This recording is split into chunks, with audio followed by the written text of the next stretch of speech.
Mail দিয়ে ছিল। নমস্কার রাসেল ভাই। আমি সবসময় ভালোর দলে আপনি থাকেন, তাই আশা করি আপনি ভালো আছেন। আমিও চেষ্টা করি সবসময় ভালোর দলে বলুন, আমি প্রদর্শনের একজন অনেক ব্যাক ফ্যান।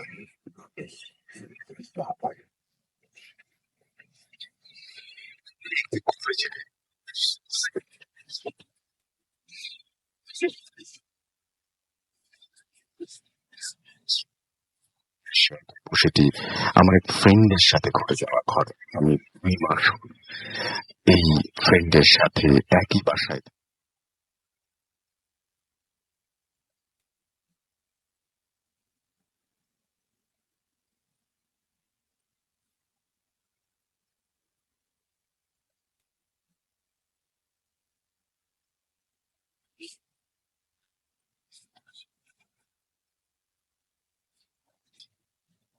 ছিল। তখনও নিজে কেঁপে কেঁপে ছিল, আর ওর মুখটা ভয়ে ছোট হয়ে যাচ্ছিল। আমার ফ্রেন্ডের অনুমতি নিয়ে আমি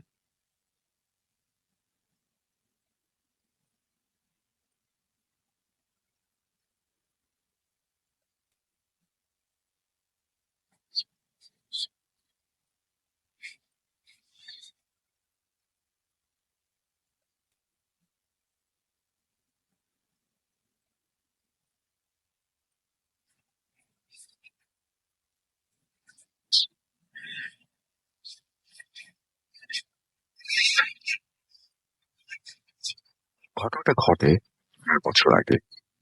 আমি তখন ইন্টারমিডিয়েট ফার্স্ট ইয়ারে পড়ি। যথাসময়ে কলেজের গরমের ছুটি হলো। পড়াশোনা তেমন চাপ ছিল না, তাই ডিসিশন নিলাম দিদির বাড়ি ঘুরতে যাব। আমার দিদির বাড়ি হলো যশোর জেলার কালিয়া থানার একটি গ্রামে। আমার দিদিদের আম কাঁঠালের বিশাল বাগান আছে, 2-3টা মাছের ঘের আছে। আমি মাছ ধরতে খুব ভালোবাসতাম। আমার দিদি বাড়ি আমি নির্দিষ্ট দিদির বাড়িতে ছিলাম। সাথে আমার এক ফ্রেন্ড ছিল। একা গেলে হতে পারি, তাই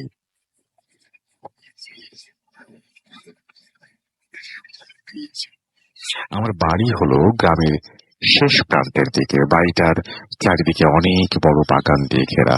বাড়ির পাশ দিয়ে ইটের রাস্তা চলে গেছে। ইটের রাস্তার বাম পাশে হলো দিদিদের বাড়ি, আর ডান পাশে বাড়ির একটু পেছনের দিকে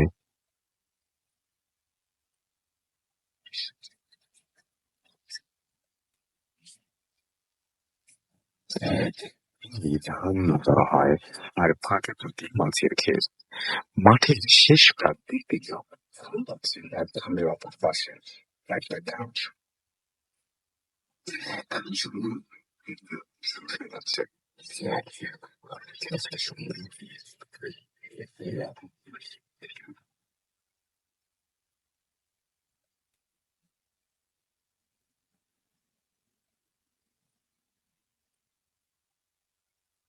ছিলাম। আমার ঘুম ভাঙলো 12টার দিকে তাপসের ডাকে। ও টয়লেটে যাবে, তাই আমাকে দাঁড়াতে বলেছিল বাইরে। তাপস একটু বের হয়েছে। আমি জানতাম তাই বাইরে জ্যোৎস্না আর আমাদের পাপ দেখা যাচ্ছিল।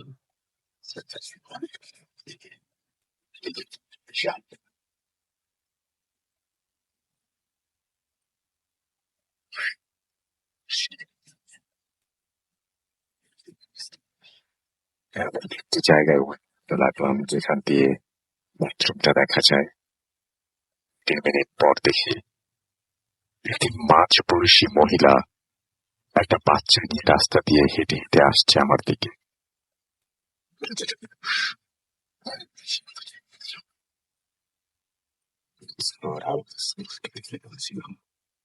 মহিলা খয়েরি শাড়ির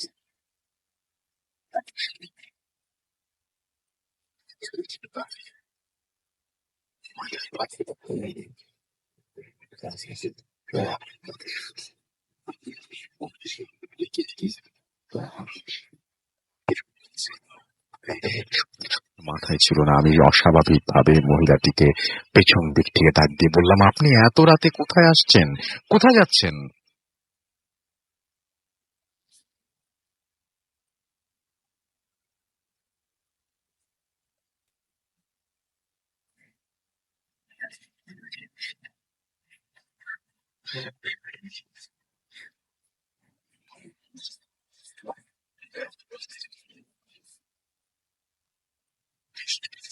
পুকুর পাড়ে এসে দেখি বাচ্চাটির একটি হাত দেখা যাচ্ছে জলের মধ্যে, আর মাথা তখন আমার ব্ল্যাঙ্ক হয়ে গেছে।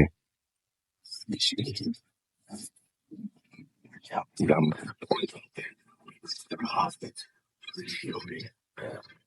তাকে খোঁজার জন্য হঠাৎ অনুভব করলাম কে যেন আমার পা ধরে নিচের দিকে টানছে। আমি এবার ভীষণ ভয় পেয়ে গেলাম। আমার নিঃশ্বাস ফেলে বন্ধ হয়ে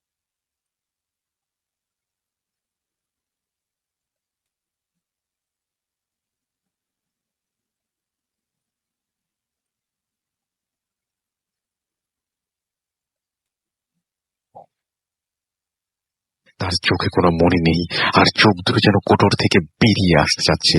ওই অশরীরী তখন তার হাত দুটো আকাশের দিকে করে মাটি থেকে আস্তে আস্তে উপরের দিকে উঠে যেতে লাগলেন। এসব দেখে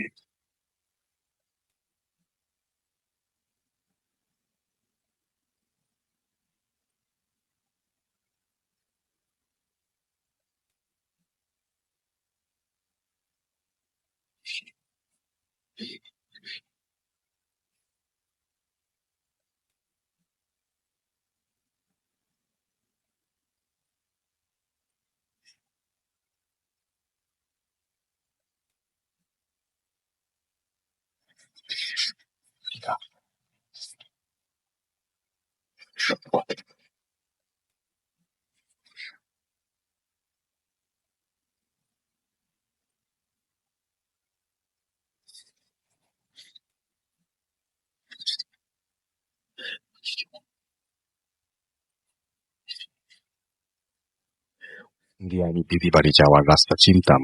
আমি ধান ক্ষেতের ভেতর দিয়ে চিকন রাস্তা দিয়ে ভয়ে ভয়ে হাঁটছি। হঠাৎ আমার চোখ পড়ল শ্মশানের দিকে। তাকিয়ে দেখি ওই মহিলা তার কোলে বাচ্চাটিকে নিয়ে দাঁড়িয়ে আছে শ্মশানের মাঝখানে, আর আমাকে হাতছানি দিয়ে ডাকছে তার দিকে। তখন ওই মুহূর্তে আবার শুনতে পেলাম সেই অলৌকিক হাসি। আমার হঠাৎ কি হলো জানি না, আমি মুখে মুখ করলাম ওই হাসি।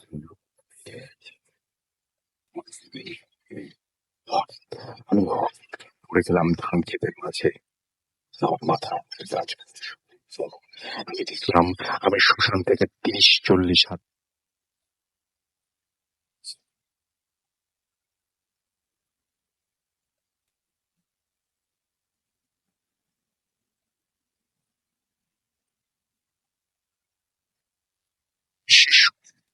দিয়ে দিদি বাড়ির সামনে এসে চিৎকার দিয়ে অজ্ঞান হয়ে পড়ে গেলাম। যখন জ্ঞান ফিরল তখন দেখি আমি বিছানায় শুয়ে আছি। দিদি আমার পাশে বসে আমার মাথায় জল ঢালছে, আর বাড়ির সবাই আমাকে ঘিরে দাঁড়ানো। তাপস তখন জিজ্ঞেস করলো, তোর কি হয়েছিল? আমি বাথরুম থেকে বের হয়ে দেখলাম তোর চিৎকার শুনে বের হয়ে দৌড়ে এসে আমি দেখছি তুই কাঁদছিস। এদিকে একই বসে অবস্থায় ছিলাম না। বুঝতে পেরে আমার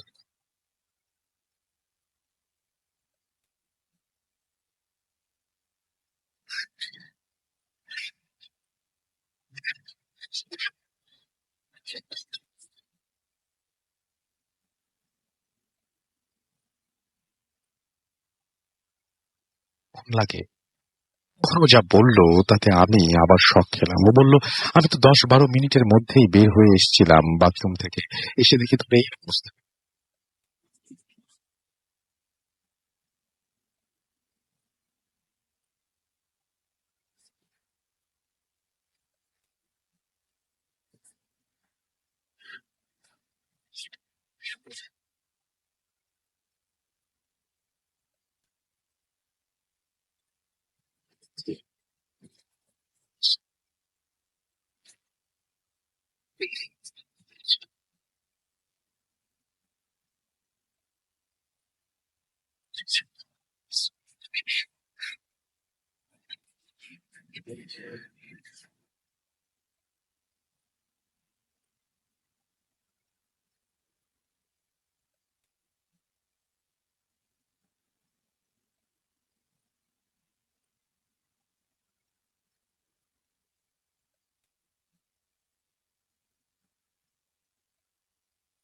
আসসালামু আলাইকুম রাসেল ভাই, আমি সবুজ বলছি। ওয়ালাইকুম আমি আসসালাম। মিরপুর থেকে এসেছি।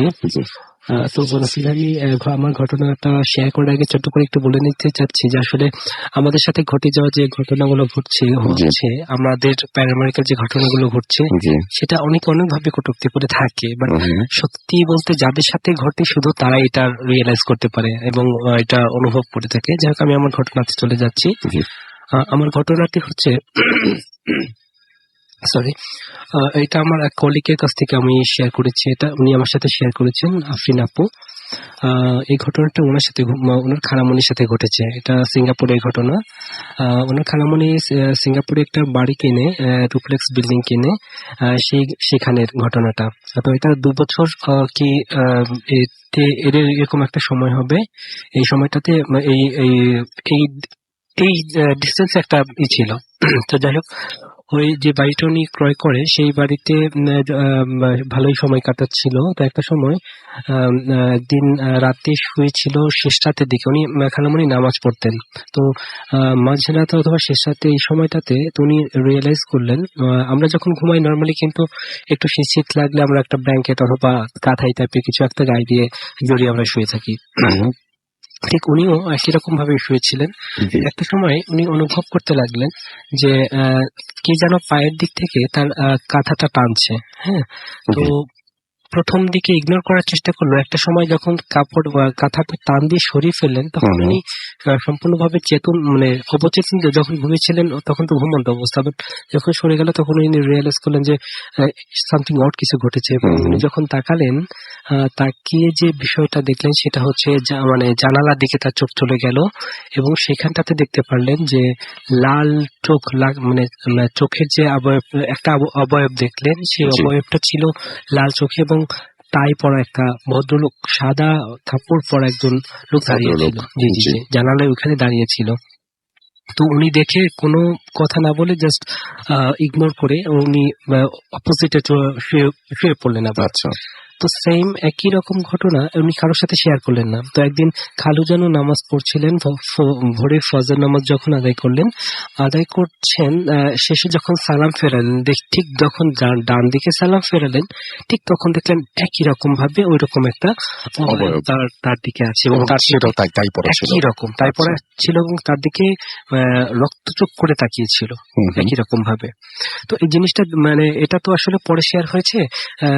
তখনও খালাম্মাকে বলেনি এই ঘটনাটা। তো কোনো একটা পর্যায়ে উনি সিঙ্গাপুর থেকে যখন বাংলাদেশে আসলেন, আহ, এমন হয় না যে ফ্যামিলি সব মেম্বার গুলো একসাথে হলে নানান ধরনের নানা ধরনের গল্প হয় তখন। জি, থাকবে। তো সেই এরকম ভাবে গল্প করতে গিয়ে যখন রাত গভীর হয়ে গেছে, এই ধরনের কথা যখন চলে আসছে তখন বলছে যে আমাদের যে বাসাটা এরকম তো আমার সাথে ঘটেছে। তখন খালু যেন শেয়ার করলেন যে আমার সাথে তো এরকম একটা কিছু ঘটেছে, যে জি, উনি এরকম একটা দেখেছেন। তো ওই সময়টাতে ভাইয়া করলেন ওই বাসার অ্যাড্রেস লিখে জি। গুগলে সার্চ দিলেন। হুম, হুম, গুগলে সার্চ দেওয়ার পরে যে ম্যাপটা আসলো সেটাতে উনি একটু সারপ্রাইজই হয়েছিলেন। কারণ ওনারা যখন বাসাটা ক্রয় করলেন তখন কিন্তু ওনারা জানতেন না যে বাসাটা এরকম একটা অবস্থা। তো সেই সময় উনি দেখলেন যে বিল্ডিং এর উপর একটা সাইনবোর্ড লেখা, হুম, হুম। সাইনবোর্ড করা ছিল এবং ওই বাড়িটা একটা হন্টেড বাড়ি আচ্ছা। এবং সেটা তারা আগে জানতেন না। এবং ওই যে ঘটনাটা বলেছে যে লাল টাই পরা, লাল হুম, হুম, হুম। মানে জি, চোখে পড়ে এরকম। তো যে ওই বাসার যে মালিক ছিলেন, বেসিক্যালি ওই বাসার মালিক ওই বাসার ছাদে থেকে সুইসাইড করে, লাফ দিয়ে পড়ে মারা যায়। দেন তারপরে থেকেই আর কি ওই যে ঘটনা এবং ওই ভদ্রলোকের যে প্রোফাইল লিখলেন সেই ক্ষেত্রে দেখা গেল যে ওইটার সাথে মিল আছে। এই ছিল ঘটনা। Thank you so much. আপনার ঘটনার জন্য আপনাকে অনেক ধন্যবাদ এবং আশা করছি যে ঘটনাটা আপনাদের ভালো লেগেছে। আমি শুধু একটা কথা বলবো যে আপনি যদি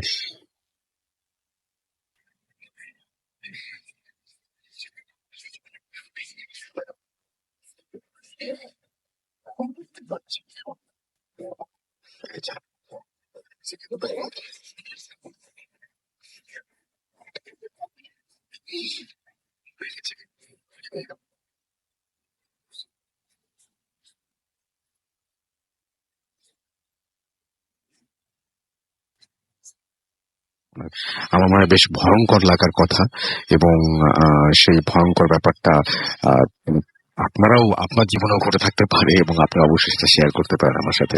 যাই হোক, আমি দেখতে পাচ্ছি কুমিল্লা থেকে অ্যাপ দিয়ে শোনার চেষ্টা করছেন তাহিয়া শারমিন। আমরা আবারও ফিরে আসবো আপনাদের মেসেজগুলো নিয়ে। আপাতত আরো একটা ইমেইলে চলে যাব। সো আমাদের সঙ্গে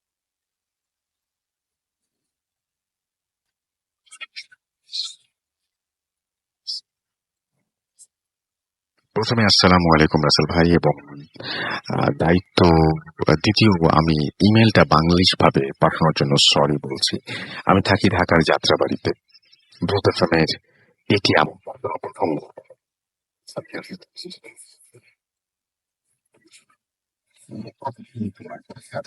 description দিয়ে নিচ্ছি। আমাদের বাড়ির একদম মেইন রোডের পাশে, এবং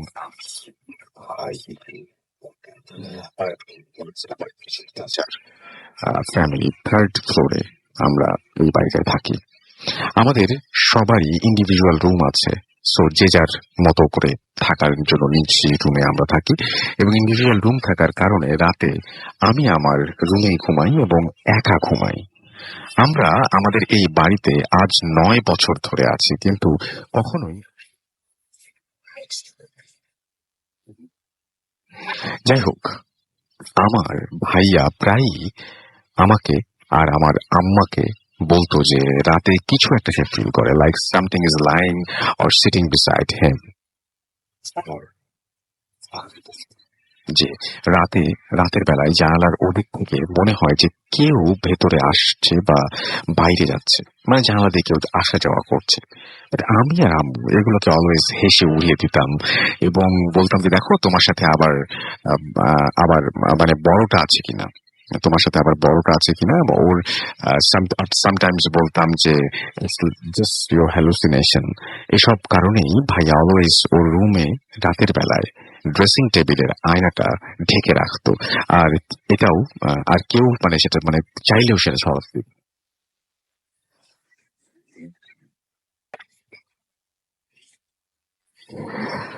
তো এইবার সরাসরি ইনসিডেন্টের নাইটে চলে যাচ্ছি। আমি অলওয়েজ মানে যেরকম সেরকম সেদিন রাতেও একটু একাই ছিলাম একটি রুম, এবং রুমের সব লাইটস অফ ছিল। কেন জানি না ওই দিন রাতে আমার ঘুম আসছিল না। তখন ফেসবুক এরকম 1:30 কিংবা 2টার মতো বেঁচে গেল এবং আমার ঘুম চলে আসছে আর আমি ঘুমিয়ে যাই। কিন্তু আমার কেন জানি না ঘুমটা ভেঙে গেল আর ভয় লাগতে শুরু করলো, like something is around me. কিন্তু কেন ভয় লাগছিল তার কারণটা আমি বুঝতে পারছিলাম না, কারণ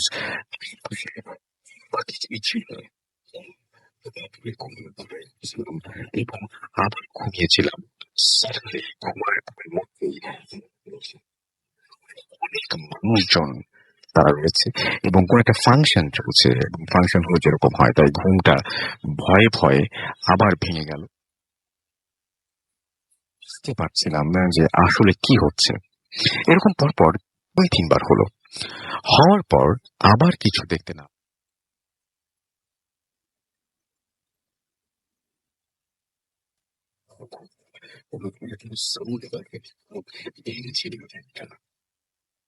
ঝাঁকুনির কারণে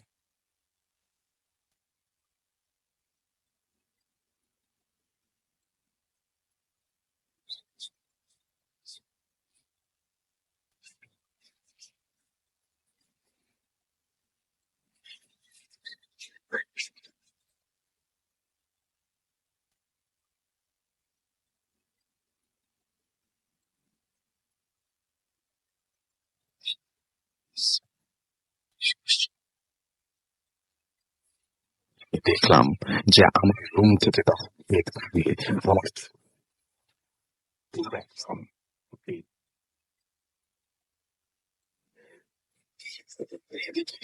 কোথা থেকে আসবে, আসলেই বা কিভাবে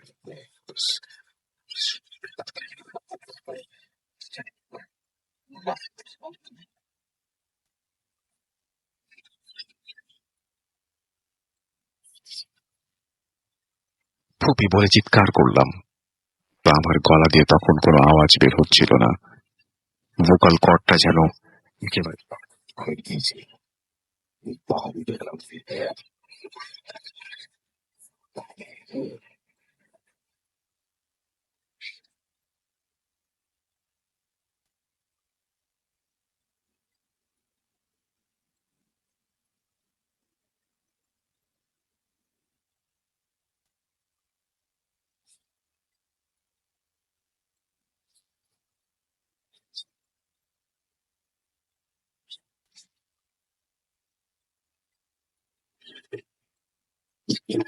এসে গেছি। কেঁদে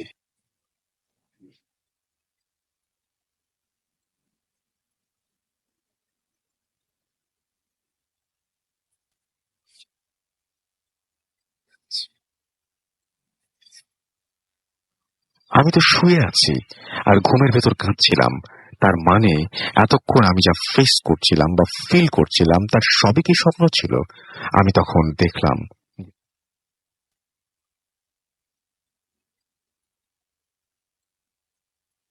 যে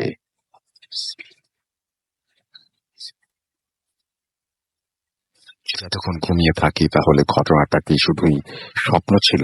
আর স্বপ্ন হলে আতরের সেই স্মেলটা কোত্থেকে আসলো? মাথা একেবারে ঘুরে যাচ্ছিল। ভয় বিছানা থেকে নেমে গেট খুলে আম্মুর রুমের গেটে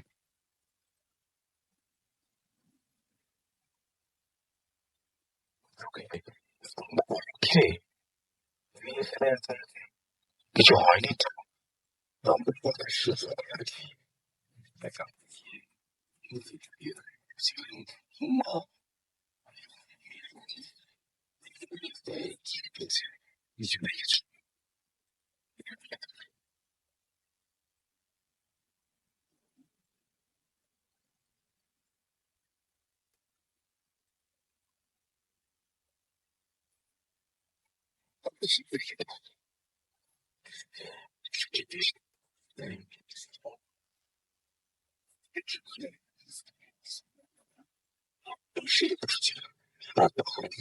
দেখলাম যে আমার হাতের তালুতে নাকি লাল লাল আঁচড়ের দাগ।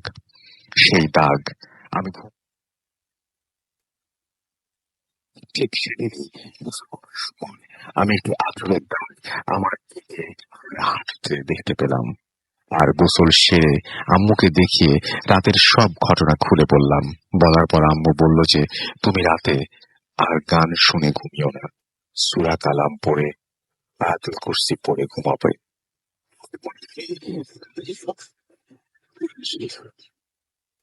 কিন্তু এই ঘটনার পর বেশ কিছুদিন আমি আমার রুমে ঘুমাইনি। আর যখন থেকে আবার ঘুমানো স্টার্ট করলাম তখন থেকেই আমি রুমে লাইট জ্বালিয়ে ঘুমাই। ইভেন এখনো আমি লাইট জ্বালিয়ে ঘুমাই। কেউ ভুল করে রাতে লাইটটা অফ করে দিলে আমার চোখে সেই একই দৃশ্য ভেসে ওঠে। যাকেই আমি এই ইনসিডেন্টটা শেয়ার করেছি সেই বলেছে যে আমার নাকি স্লিপ প্যারালাইসিস হয়েছিল বা হ্যালুসিনেশন হয়েছিল। তাই মাঝে মাঝে আমিও তাই ভেবে নিই। কিন্তু তখন আবার মনে পড়ে যায় হয় তাহলে সেই আতর স্মেলটা রাতে কোত্থেকে এসেছিল, কিংবা আমার গায়ে আঁচড়ের দাগটাই বা কিভাবে আসলো।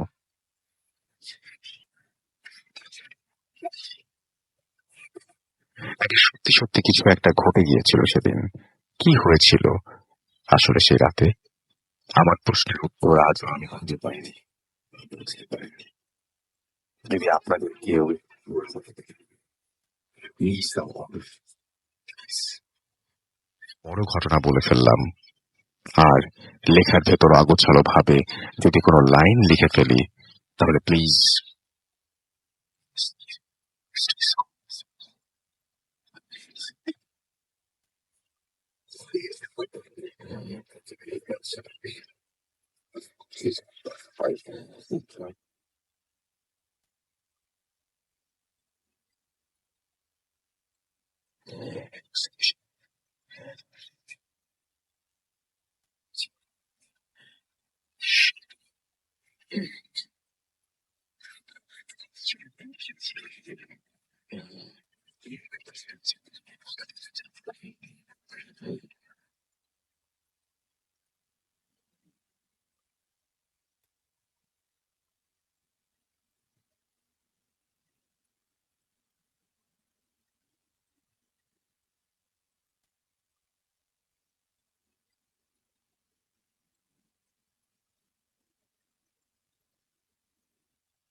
জামান উত্তর থেকে আসছি। যে আপনারা আমাদের যে ডিয়াবাই নিয়ে ঘটনা, আমাদের ডিয়াবাইতে যে একটা নদী আছে, ঠিক আছে, সবাই হয়তো চেনে, ওটার নাম পুরাটা আমি বলতেছি না। তো আমরা একসময় আমরা অনেকগুলো ফ্রেন্ড ছিলাম, সবাই মিলে আড্ডা দিতাম। তারপর আমরা একদিন ওই ডিয়াবাই নদীতে গিয়েছিলাম গোসল করতে। তো গোসল করতে যাওয়ার সময় আমরা সবাই গেছি, 23 জন। আমরা মনে আছে আমার যে 23 জন গেছিলাম, এটা সম্ভবত 2007-এর ঘটনা। আচ্ছা। তারপর আমরা যখন গোসল করছিলাম তখন আমরা ওইখানে দেখতে পেলাম যে পানিগুলো অনেক বাইরে বাইরে করতেছে। তো বাইরে বাইরে করে আমরা করতেছি না, যে আমরা ভাবতেছিলাম যে আমরা যেহেতু 23 জন পোলাপান, আমরা অনেক দাপাদাপি করতেছে, তাই হয়তো পানিটা বাইরে যাচ্ছে। তো 2-1 মিনিট পর আমি করলাম যে আমার পায়ে বলেন যে আমার পায়ে কেউ টান দিছে। তো আমি পানির নিচে চলে গেছি। তো টান দেওয়ার পর আমি খেয়াল করলাম, দেখলাম যে একটা মহিলা বসা আর 2টা লোক আমার পাও ধরছে। তো মহিলাটা আমি একদম কানলে খেয়াল করেছি যে মহিলার সাদা কাপড় পরে একটা চেয়ারে বসে আছে, চেয়ারটা একদম ঝকঝক করছে। তো ওই 2টা লোক যখন আমার পায়ে ধরছে, তো আমি অনেক চেষ্টা করতেছিলাম। তো অনেক চেষ্টার পর আমি ছুঁইটা আমি একদম উপরে চলে আসছি। তারপর আমার একটা ফ্রেন্ড ও নিচে ডুব দিছে। তো ওর ডুব দেওয়ার পর আমার ওই ফ্রেন্ডটাকে আর পাইনি। তো আমরা পাইনি, অনেক খোঁজাখুঁজি করেছি। খোঁজাখুঁজি করার পর আমরা রাত্রেবেলা ওর মামাকে বলেছি ঘটনাটা। রাত্রেবেলা ওর মামা যখন গিয়েছে ওইখানে গিয়ে ওর মামাকে বলা হয়েছে যে ওনারা জাল দিয়ে আগে খুঁজছে। তারপর ওর মামা শুনতেছে যে কেউ বলতেছে যে তোরা খুঁজিস না, যা হওয়ার হয়ে গেছে, সকালেই তোরা ওটা পাবি। তো ওর মামা যখন এইটা শুনলো, তারপর ওর মামা অনেক ভয় পেয়ে যায়, আর ওনারা পরে খোঁজে নাই। তারপর সকালবেলা ওনারা লাশটা উপরে উঠে। ওকে, থ্যাংক ইউ সো মাচ। আমরা আমাদের আবারও প্রথম অতিথির কাছে চলে যাব তার ঘটনার জন্য, এবং তার কাছে আমরা তার দ্বিতীয় ঘটনাটি শুনবো। ধন্যবাদ রাসেল ভাই আবারও দেওয়ার জন্য। আমি সরাসরি ঘটনায় চলে যাচ্ছি। এটা 2015 সালের ঘটনা। ঘটনাটা আমার সাথে ঘটে যাওয়া। আমি তখন একটা ফাইন্যান্সিয়াল কোম্পানিতে আমি চাকরি করতাম। তো হঠাৎ এটা জুলাইয়ের দিকে ঘটনাটা। তো আমার হঠাৎ খুব বেশি শরীর খারাপ করে না, বাট ওই সময়টাতে হঠাৎ কেমন অনেক জ্বর হয়েছিল। অনেক জ্বর মিনস অনেক জ্বর। আমি বাসায় জানাইনি, যে আম্মুকে বললে হয়তো আম্মু টেনশন করবে। দ্যাটস ওয়াই ঢাকার বাইরে থেকে যদি এরকম বলি তাহলে হয়তো অ্যাজ এ গার্ডিয়ান তারা তো টেনশন করবে, তাদেরকে আমি বলিনি। তো যাই হোক, আমি যে রুমটাতে থাকতাম, স্টিল নাও আমি ওই বাসাতেই আছি। আমার রুমমেটরা হয়তো ঘটনাটা শুনছে। তো যাই হোক, তখন আমার পাশের যে বেডমেট ছিল, উনি ছিল পার্থ সারথী নাম। তো আমি দাদাকে বললাম, দাদা আপনি একটু রাতে দেখেন, আমার প্রচুর জ্বর হয়েছে, তো যদি কোনো প্রবলেম হয়, আমি যদি না বুঝতে পারি, আপনি একটু টেক কেয়ার করেন আমাকে। প্রবাবলি তখন রাত 2:30 থেকে 3টা বাজে। আমি রিয়েলাইজ করলাম আমার ঘাড় থেকে মাথা পর্যন্ত ভারী হয়ে গেছে। আচ্ছা, আমি আগের একটা এপিসোডে বলেছিলাম যে এরকম আমার পিছনে ভারী হয়ে গিয়েছিল, সেটার মতনই ঘটনাটা। আমার ঘাড় থেকে মাথা অব্দি ভারী হয়ে গেছে। তো আমি ঘুমে প্রচুর জ্বর হয়েছে, সে ভাবলাম হয়তো জ্বর হয়েছে এই কারণেই আমার এরকম শরীরটা ভারী হয়ে গেছে, এইখানে ভারী হয়েছে। কিন্তু যখন রিয়েলাইজ করলাম, ইভেন দেখলাম যে টোটাল হচ্ছে 3 জন।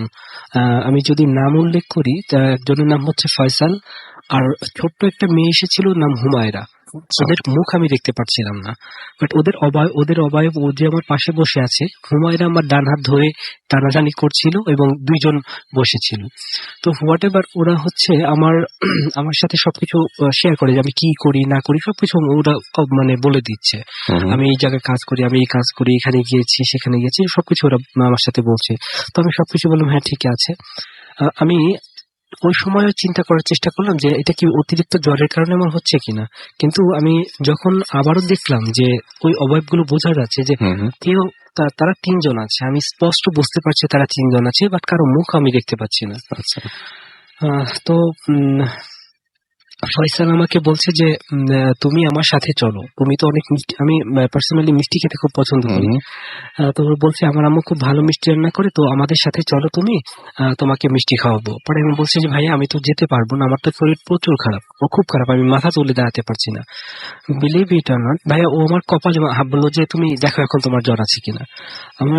তখন আমি আমার কপালে যখন ও হাতটা রাখলো, কপাল থেকে ঠিক আমার নাক পর্যন্ত ও হাতটা জাস্ট বুলিয়ে দিল, এবং বুঝলাম যে আমার ওইখান থেকে পর্যন্ত আমার কিছু একটা এসেছে।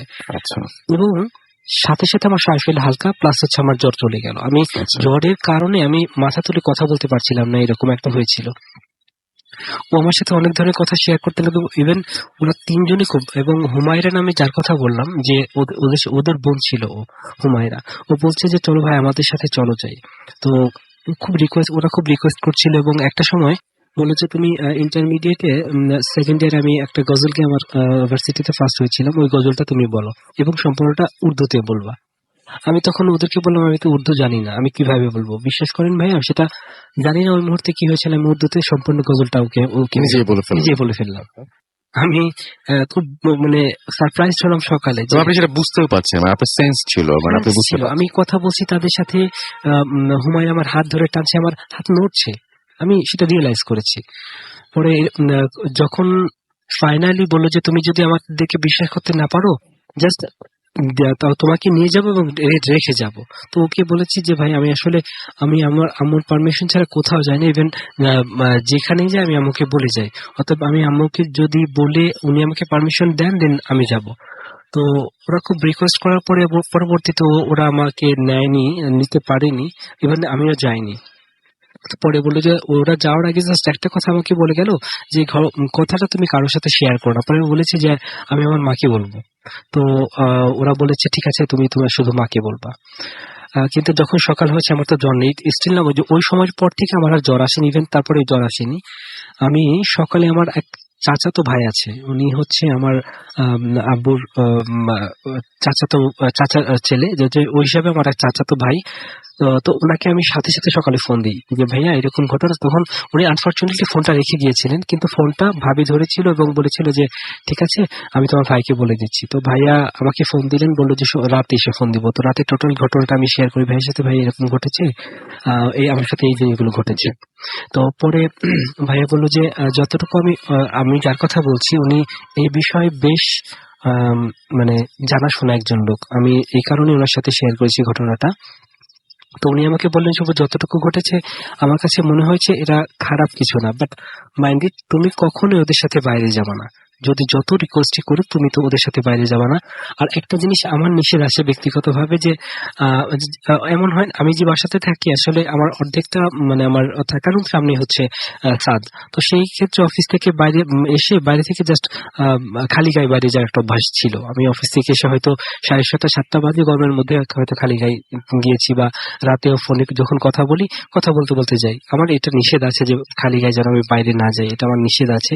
বাট ওরকম ভাবে গেছে। উনি জিজ্ঞেস করেছিলেন তুমি কেন এটা করেছো, এটার কারণে ওরা মানে ওই হুমায়রা এবং ফয়সাল ওরা কিন্তু আমাকে বলেছে যে তুমি রাতে ছাদে যাও, ছাদে গিয়ে কথা বলো। তো এরকম ঘটার পরে তার মধ্যে ভিতরে আর কিছু ঘটেনি। Second time after 2 or 3 months এগো তারপরে আমার কাছে সেম, ওরা তখন দুইজন এসেছিল, ফয়সাল এবং যে আরেকজন যে ছেলে ছিল ওর নামটা আমার খেয়াল নেই, এবং সেম ইনসিডেন্ট যে তুমি তো কথা দিয়েছিলে আমাদেরকে যে তুমি তোমার মাকে ছাড়া আর কাউকে বলবো না, তুমি কেন তোমার চাচা ভাইকে কেন তুমি বললে এটা? তো আমি বললাম যে আসলে আমি জিনিসটা বুঝি না, এবং ওনার সাথে আমি এই জিনিসগুলো শেয়ার করি, আমার সাথে কিছু ঘটলো ওনার সাথে শেয়ার করি। তো ওরা খুব ফোর্স করেছিল তখন যে চলো আমার সাথে এখনই যাই, তোমাকে আবার রেখে যাব। আমি তখনও ডিসঅ্যাগ্রি হই, আমি যাব না, এবং ইভেন যদি যাই আমার সমস্যা হবে। তো ওরা বলছে যে ফুল সিকিউরিটি আমরা দেবো, তোমার কোনো সমস্যা নেই। ওরা কিন্তু কথাগুলো মানে বলছে যে বাংলা উর্দু কম্বিনেশন এরকম একটা বিষয়। তো আমি যাইনি, এবং ও একটা লাস্ট যাওয়ার সময় বলে ঠিক আছে তুমি হয়তো আমাদেরকে বিশ্বাস করতে পারছো না, দেন নেক্সট টাইম যদি কোনো সমস্যা হয় তুমি যদি আমাদের ডাকো, আমরা এসে তোমার প্রবলেমস বা তোমার কোনো সমস্যা যদি থাকে সেটা আমরা সলভ করবো, তুমি আমার উপর বিশ্বাস রেখো। এই ছিল আমার ঘটনাটা। ওকে, থ্যাংক ইউ সো মাচ আপনার ঘটনার জন্য, আপনাকে অনেক ধন্যবাদ। আমরা যেহেতু অনেক সময় আছে আর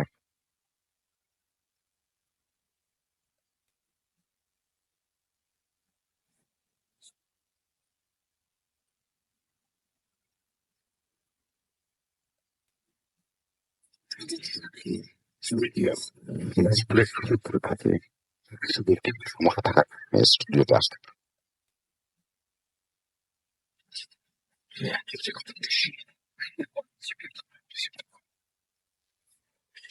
ঘটনায় চলে যাচ্ছি। আমার যেহেতু অলোক সরকার, তিনি থাকেন আমাদের গ্রামের বাড়ি গাজীপুরের কালীগঞ্জে। ছেলেবেলা থেকেই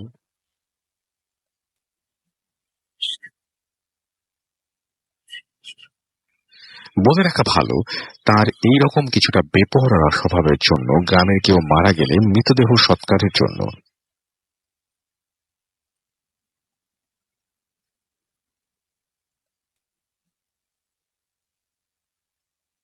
2010 সালের জুন অথবা জুলাই মাস, রাত 9টা, অন্য যে কোনো একটা সাধারণ রাতের মতোই সেদিন রাতে ঘুমোতে যাচ্ছিলেন তিনি।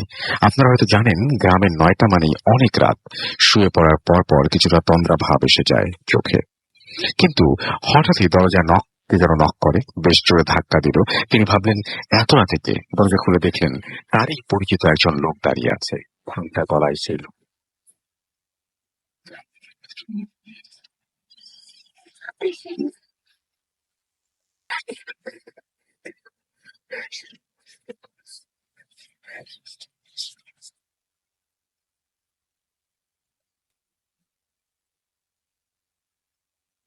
লাশ। সাধারণত কোনো বাড়িতে কেউ মারা গেলে আত্মীয় স্বজনরা বেশ কান্নাকাটি করেন, তাছাড়া অনেক মানুষ এসে ভিড় করেন। কিন্তু সে কিছুটা খটকা লাগলেও ব্যাপারটা খুব আমলে নিলেন না তিনি। ভাবলেন অনেক রাত হয়েছে বলে হয়তো লাশ আগে থেকে স্নান করানো ছিল এবং খাটিয়াতে তোলা ছিল। সুতরাং তিনি ঘটনাস্থলে যাওয়ার একটু পরেই লাশ কাঁধে তোলা হয়। তার সামনের অংশতে তিনি ধরেন। স্থানীয় শ্মশানঘাটটি মরাখালী নামে পরিচিত। সেখানে যেতে হলে ক্ষেতের মাঝখান দিয়ে হেঁটে যেতে হয়। সে সময়, যে সময়টার কথা বলছি, তখন বৃষ্টির সময় ছিল। ক্ষেতগুলো পানিতে ভরা ছিল, কোথাও হাত পানি, কোথাও পানি। সেখান দিয়ে পাশ নিয়ে যাওয়া ফিরে টানতে অনেক কষ্ট ব্যাপার। রাতের ব্যাপারটা আলোয় কিছু দেখা যাচ্ছিল না। লাশ নিয়ে ওনাদের বেশ কষ্টই হচ্ছিল। আপনারা হয়তো জানেন যে হিন্দুদের লাশ বহন করার সময় কিছু রিচুয়াল অনুযায়ী কিছু ধর্মীয় উদ্ধৃতি প্রনাউন্স করা হয়, এবং কিন্তু বাড়ি থেকে লাশ আনার সময়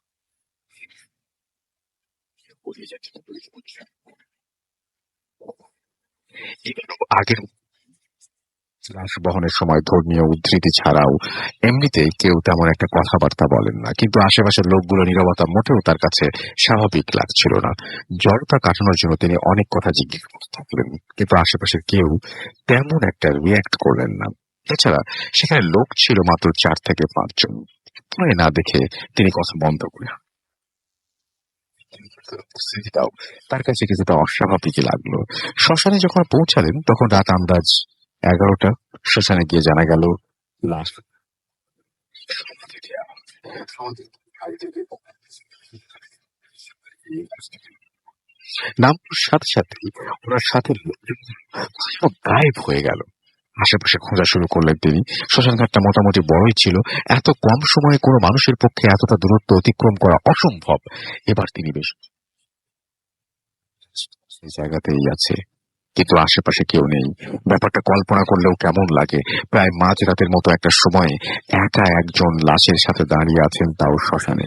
কিছুক্ষণ আগে তার সাথে যে লোকগুলো ছিল তারা যেন হাওয়ায় মিলিয়ে গেছে। কিন্তু তখন তিনি হয়তো আন্দাজ করে উঠতে পারেননি তার সাথে আর কি কি ঘটনা ঘটতে চলেছে। কিছুটা অসাবধানে তার চোখ পড়ল লাশের মুখের দিকে। এতে তিনি যা দেখলেন তা হয়তো তিনি তার নিজের জীবনে আর কোনোদিন দেখতে চাইবেন না। তিনি দেখলেন লাশগুলো যেন পুড়ে ফেলেছে, আর সেই অবস্থায় লাশটা নিঃশব্দে রক্ত হিম করা মুখে একটা হাসি লেগে আছে। তার মনে হলো লাশটা আস্তে আস্তে দাঁড়ানোর চেষ্টা করছে। এক পর্যায়ে লাশটি সম্পূর্ণ দাঁড়িয়ে গেল। এই দৃশ্য আর সহ্য করতে পারলেন না তিনি। সেখানেই তিনি সেন্সলেস হয়ে পড়ে যান। সকালে স্থানীয় কিছু জেলে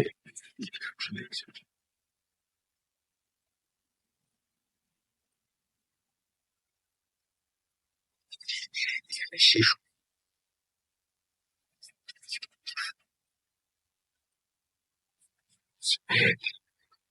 যোগাযোগ স্বপ্ন দেখতে থাকেন। মাঝরাতে তার ঘুম ভেঙে গেলে তিনি দেখেন সেদিনের সেই লাশটি তার ঘরে পায়চারি করছে।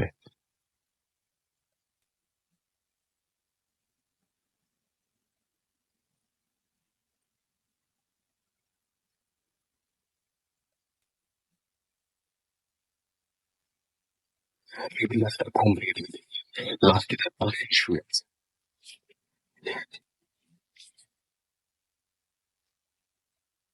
একা একা ঘুমানো ছেড়ে দিলেন। কিন্তু সমস্যা তাতে কমল না।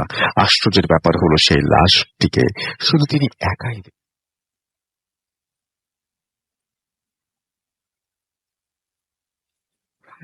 এই জায়গায় একা থাকলে লাশটাকে দেখতে পেতেন। লাশটা বিভৎস ভঙ্গিতে হাসতো আর তাকে ডাকতো। এবার তার পরিবার হন। কবিরাজ তাকে দেখে বললেন, ওর খারাপ একটা শক্তির নজর পড়েছে, আর সেই খারাপ শক্তি বা আত্মাটি অনেক বেশি শক্তিশালী হওয়ায় তিনি সেই আত্মীয়টিকে সারতে পারবেন না। কিন্তু তিনি অন্য একজন বড়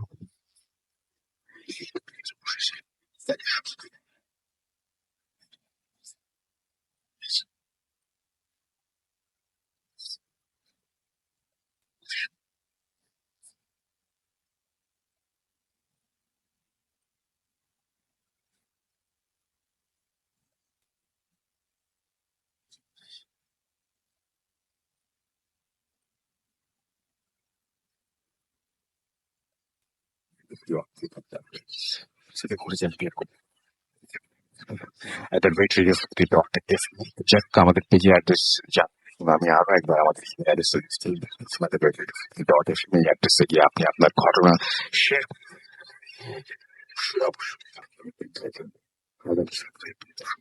আমি এখন একটা ছোট্ট বিরতি নেব। বিরতির পর একটা অডিও ক্লিপে যাব।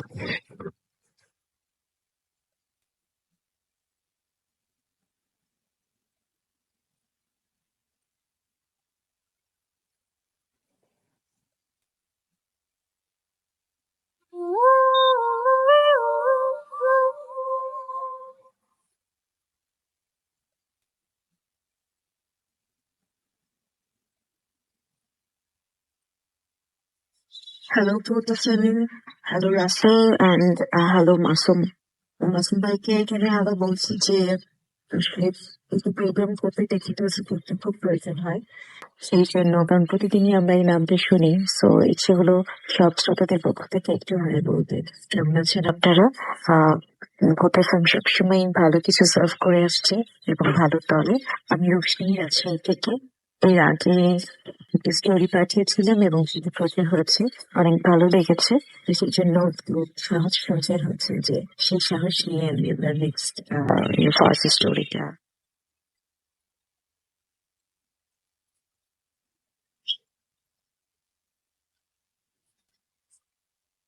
আগে বলেছি যে আমি নিজে এখনো কিছু সিরিয়াস যেটা শেয়ার করার মতো তত ভালো বলেছে। এটা আমার ফ্রেন্ডের তার নিজের এক্সপিরিয়েন্স করে একটি ঘটনা, বছর সাথে আগের ঘটনা। রাজশাহীর একটি উপজেলা, আমি সংগত কারণে উপজেলা পারফেক্ট লোকেশনটা মেনশন করছি না, সেখানে আমার ফ্রেন্ড তখন থাকেন লেখাপড়া। প্রথম ছুটি পেয়ে এসে রাজশাহী আসে। কাহিনী শুরু করার আগে আমি স্পটটা বিষয়ে একটু অ্যাড করি। সেটা হচ্ছে যে এটি হচ্ছে গ্রামের এমন একটি জায়গা যার নিচে দিয়ে একটি ছোট নদীর মতো চলে গেছে এবং একটি কালভার্ট রয়েছে। এবং এই কালভার্টটি খুবই ইন্টারেস্টিং একটি কালভার্ট, বা আমরা বলতে পারি একটা হন্টেড কালভার্ট। কিন্তু যখন তৈরি করা হয় কালভার্টটি তখন ভেঙে বুঝতে পারছেন আমি করে রেখেছি কথা বলছি। তৈরি করা হয় ভেঙে পড়ে যায়, এমনও হয়েছে যে যাত্রী সহ পড়ে গেছে, খুব বেদনাদায়ক কোনো ঘটনা ঘটে গেছে এইরকম। তো একটা সময় এটিকে বেশ শক্তপোক্ত করে তৈরি করা হয়। তারপরও এই কালভার্টটা নিয়ে সেই সার্টেন এলাকাটা নিয়ে কিন্তু আশপাশের মানুষের এরকম অনেক কাহিনী এখন আপনি গেলে শুনতে পাবেন যে যারা রাতে এখানে বিভিন্ন ধরনের হয়তো কিছু এক্সপিরিয়েন্স করে। তো আমার ফ্রেন্ডটা সে রাজশাহী পৌঁছায় এবং রাজশাহী থেকে মানে তার এলাকায় পৌঁছায় এবং এলাকার অনেকটা পথ তাকে পায়ে হেঁটে যেতে হবে, আদারওয়াইজ লোকাল ট্রান্সপোর্ট যেগুলো থাকে, লোকাল ট্রান্সপোর্ট বলতে গ্রামে তো কি ধরনের রিক্সা বা ভ্যান থাকে। তো সে একটা ভ্যানে উঠে অনেক রিকোয়েস্ট করে রাত আনুমানিক 10টা-11টা এরকম হবে। এবং আপনি জানেন যে গ্রামে রাতের বেলা মানে রাত 10টা-11টা মানে অলমোস্ট মিডনাইট মনে করে। তো অনেক রিকোয়েস্ট করে সে একটা ভ্যান ওয়ালাকে ম্যানেজ করে এবং মনোরাত মনে হয় যে তার এই যে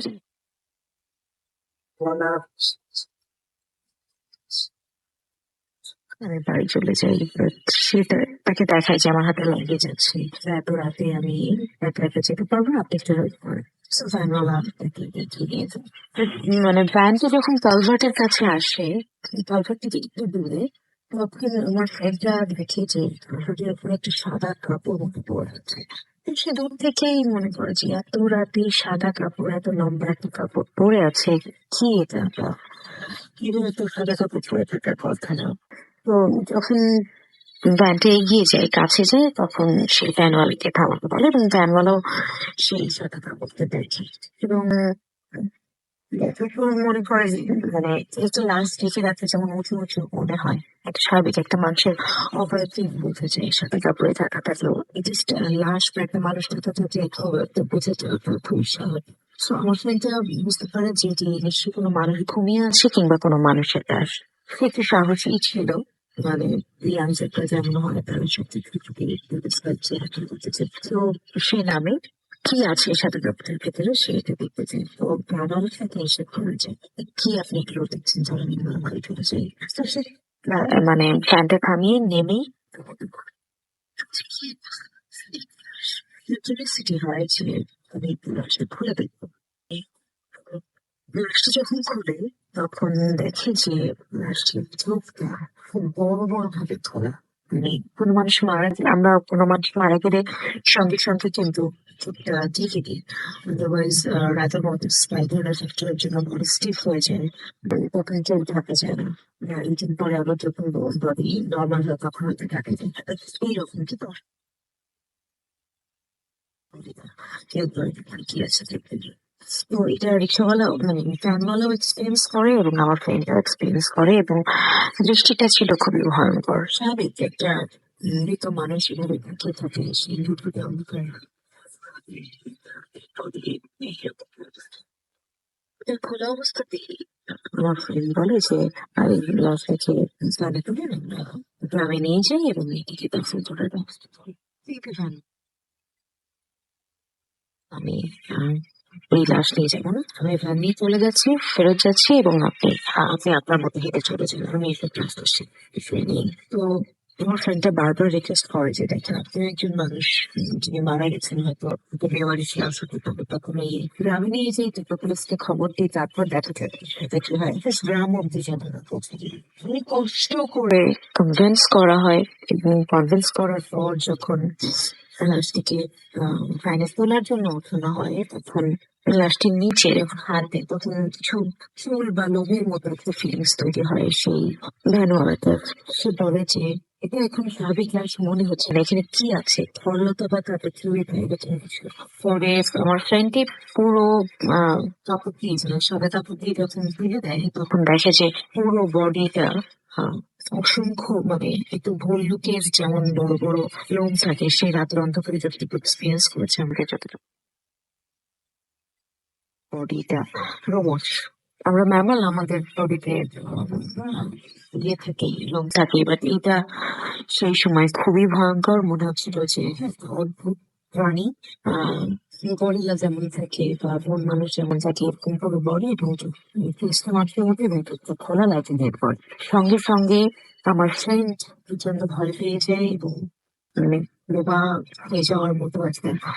মানে খুবই ভয়ঙ্কর একটা সিচুয়েশন। সে যখন আমাকে বলছিল তখন মানে মনে হচ্ছিল যে সে খুব সেই সিনারিওটার উপর চোখে পড়ছে এবং ভ্যানওয়ালা যে সেও খুব আমাকে ভয়ঙ্কর একটু রাতে শুরু করে দিয়েছে আমি এখানে থাকবো না এবং ভ্যানওয়ালা এবং আমার ফ্রেন্ড মানে ভ্যান ওখানে রেখে যে যার মতো লাগেজ নিয়ে কোনো রকম প্রাণে বেঁচে পালিয়ে আসা বা বাড়িতে আসা এরকম কিছু হয়, তারা বাড়িতে ফিরে আসে।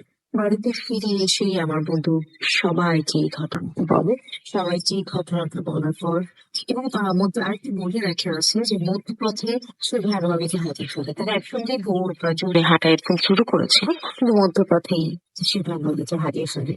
সবাই নিজের আতঙ্কে জীবন বাঁচানোর জন্য ছুটোছুটি করছিল তারা দুজনে। বাসায় এসে যখন এই ঘটনাটা বলে তখন আমার ফ্রেন্ডের বড় ভাই তার বাবা সেগুলো শুনে এবং সেই রাতে তিনি আরো কজন লোকজন নিয়ে সেই লাশটি দেখার জন্য সেই কালভার্টের কাছে যায়। এই ঘটনা ঘটতে ঘটতে রাত আনুমানিক 3টার মতো বেজে গেছে। তারপরেও তারা সেই সময় হয়তো লাইট টর্চ যা যা আছে সেগুলো নিয়ে তারা যায় এবং গিয়ে দেখে যে এখানে না কোনো জামা কাপড় আছে, না কোনো ডেড বডি আছে, না কোনো এই ধরনের কোনো কিছুই আছে। জাস্ট একটা ফাইল রাখা আছে, আর কোনো কিছুই নেই। আমার বন্ধু একেবারেই হয়ে যায়। সে বলে যে কি আমার গল্পগুলো কি। এবং সেদিন রাতে আমার ফ্রেন্ডের মারাত্মক জ্বর আসে। সে বাসায় যে কোনো রকম খাওয়া দাওয়া না করে ঘুমিয়ে পড়ে। সকালে যখন ওঠে, সকালে উঠে ওঠার পর তার আরো একটা কথা হয়, সেটি হচ্ছে যে সে কালভার্টের নিচ থেকে লাশ পাওয়া যায়, থকথকে কাঁধে জড়ানো লাশ পাওয়া যায়, লেবারিশ লাশ। এবং যখন সে এটা বলে, কথাটা বলে, আমি তো বলেছিলাম যে একটা লাশ ছিল। পরে যখন সে যায় সেই লাশটা দেখতে, তখন দেখেছি সেই লাশটা হচ্ছে সেই ভ্যান। ও যখন এটি বলে যে এটা সেই ভ্যানওয়ালা, কেউ বিশ্বাস করে না। সামহাও সেখানে ভ্যানের কোনো অ্যাক্সিডেন্ট ঘটেছিল। ভ্যানওয়ালা সেখানে পড়ে যায় বা এই ধরনের কিছু ঘটেছিল কিনা, ফাজুই দিয়ে প্রশ্নবিদ্ধ হয়ে গেছে। কেনই বা রাতে সে এত রাতে ভ্যানওয়ালাকে পেয়েছিল? ভ্যানওয়ালা সেই টার্গেটের পথ দিয়ে নিয়ে গেছিল। সেই ডেড বডিটা কেনই বা তাদের চোখে পড়েছিল? কেনই বা এতগুলো ঘটনা? পরবর্তীতে সে এই জানাজায় পাশে থাকে, কয়েকদিন সে অসুস্থ থাকে, জ্বরে ভোগে, কিন্তু এখনো সে মাঝে মধ্যে সেই টার্গেট পথ দিয়ে যায়। হয়তো রাতের ঘটনা দিনের বেলা যায় এবং সেই ঘটনাটা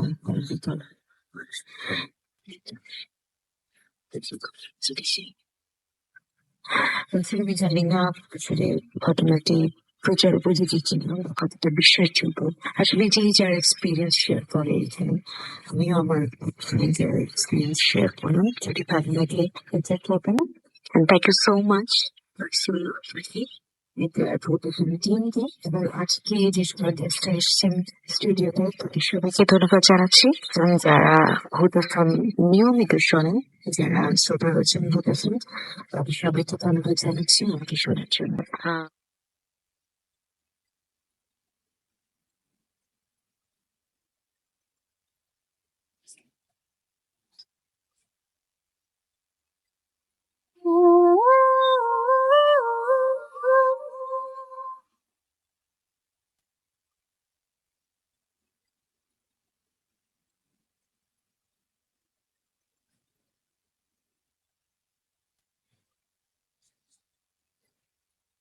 আরো একবার স্বাগত জানাচ্ছি ভূতপাখি। আমি দেখতে পাচ্ছি যে আমাদেরকে অনেকেই এখানে কমেন্ট করছেন, সেই কমেন্ট গুলো আমি পড়বো। তবে তার আগে আমি চলে যাব আমাদের আরো একবার প্রথম অতিথির কাছে এবং আপনার আরো একটা ঘটনা আমরা শুনবো আপনার কাছে, এবং আমি আপনার শুনে আসি আর এই ঘটনা। ধন্যবাদ রাস্তার ভাই, আমি সবুজ বলছি না। তো আমি ঘটনায় সরাসরি চলে যাচ্ছি। এই ঘটনাটা ঘটে আসলে আমার ছোট খালুর সাথে। আমার ছোট খালু উনি মানিকগঞ্জ থাকেন, দেববন্ধু কলেজে উনি পড়াশোনা করতেন। ঘটনাটা 1982 সালের। সরি। তো বাসা থেকে কলেজটা একটু দূরে থাকার কারণে ওনারা হোস্টেলে থাকতেন। কলেজ হোস্টেল ছিল, সেটা ছিল দোতলা বিল্ডিং এর। তো কলেজে ছিলেন 4-5 দিনের একটা ছুটির কারণে কলেজ থেকে সব স্টুডেন্টরা স্বাভাবিকভাবেই লম্বা কোনো ছুটি পেলে বাড়িতে চলে যায়। তো সামহাও ওই তার রুমমেট যারা ছিল 4-5 জন বাড়ি চলে গিয়েছেন। এবং ওই সময় ওনারা 2 জন ছিলেন ওই হোস্টেলে।